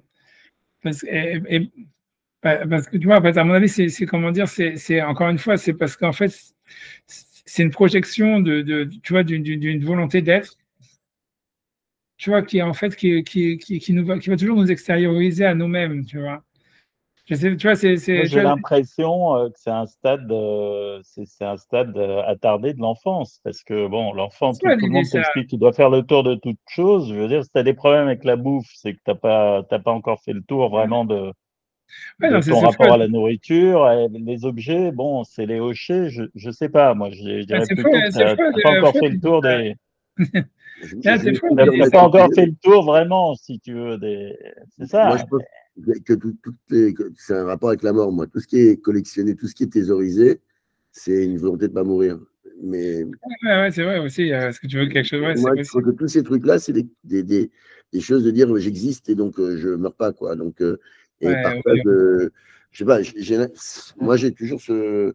Ah non, je comprends ce que tu veux dire par rapport aussi à Pharaon, aux Égyptiens et tout ça, de dire voilà, il y a quelque chose qui va rester de moi ou il y a quelque chose, ça veut dire, tu vois, un truc comme ça, tu vois, il y a quelque chose, il y a une trace. Il y a une trace. C'est sûr que c'est pour ça, parce que c'est pas parce que je vais le regarder plus longtemps ou machin, c'est parce qu'il y a quelque chose qui va perdurer. Il a une valeur intemporelle, donc moi, j'acquiers une valeur intemporelle parce que je me lie à ça, quoi. Ouais. C'est toi qui expliquais dans un de tes cours, justement, qu'on appelait l'argent, ça s'appelle d'âme, parce qu'il y a une part de l'identité, si tu veux, aussi dans ce que tu vas léguer, etc. Il y a une spiritualité dans l'argent aussi. Je sais pas. J'ai lu ça dans un de tes cours. Je sais pas, ça dépend de ce que j'avais vu. Non, mais c'est justement quelle est la dualité sur l'héritage, justement, avec l'histoire de Saraj Lakish, c'est ça qui n'a pas laissé, mais il y avait les deux tendances, quoi. Il y avait, aussi, quelque chose derrière soi, si tu veux, c'est aussi un legs spirituel d'une certaine façon. Parce que l'argent, ça permet beaucoup de choses aussi. Je veux dire, quand tu laisses des choses, ça permet de, je veux dire, et que ça va être utilisé par des descendants, bah, tu es toujours vivant à travers l'action de tes descendants, quoi. Oui. C'est sûr. Non, c'est sûr, c'est sûr. Et ça, c'est un des trucs, tu vois, par exemple, quand tu regardes dans le temple, ce qui est super intéressant, mais après ça, je vais arrêter parce qu'il faut que, en fait, il faut que je fasse là-dessus là pour de la vérité. Tu vois, mais c'est que, tu vois, non, c'est que, par exemple, quand David, il est niftar, David, il avait préparé tout l'argent pour construire le temple. Et Shlomo, donc, il avait préparé tous les matos et tout l'argent. Et Shlomo, il n'a pas voulu l'utiliser. Il a enterré cet argent. Il l'a enterré. Il a voulu utiliser que l'argent que lui, il avait gagné, quoi. Et c'est intéressant, tu vois, je sais pas, tu vois, c'est encore une fois, c'est parce que lui disait, comme Hachem, il n'a pas permis à David de construire le Beth Amikdash, donc même ce qu'il avait ramassé, tout l'argent qu'il avait ramassé, tous les matériaux, moi aussi, je ne dois pas les utiliser, ça fait partie de cet interdit-là, c'est moi, ma mitzvah à moi, et donc il a enterré ça, on ne sait pas où, c'est un trésor quelque part, et il a fait de son propre argent, tu vois. Donc j'en sais rien, donc tu vois, c'est aussi, on revient avec cette histoire d'héritage et tout ça, tu vois, c'est-à-dire, voilà quoi, ça veut dire que Shlomo, il n'a pas voulu utiliser son héritage pour construire le temple. C'est aussi étrange, quoi. Voilà, c'est ça. Ah ouais, j'arrête ici parce que celui-là, voilà, c'est ça, j'avais fait là, celui-là. Voilà, j'ai pas fait tous les textes que je voulais faire, mais bon, on en a fait pas mal. Voilà, l'idée principale, en tous les cas, elle est là. On n'a pas fait le texte. Vous avez le texte de bataille à la fin, si vous voulez, aussi dans le WhatsApp. Tu vois. Ah, c'est super. Ok, bah voilà, voilà, on va le lire. Merci beaucoup. Merci à vous. Que des bonnes choses.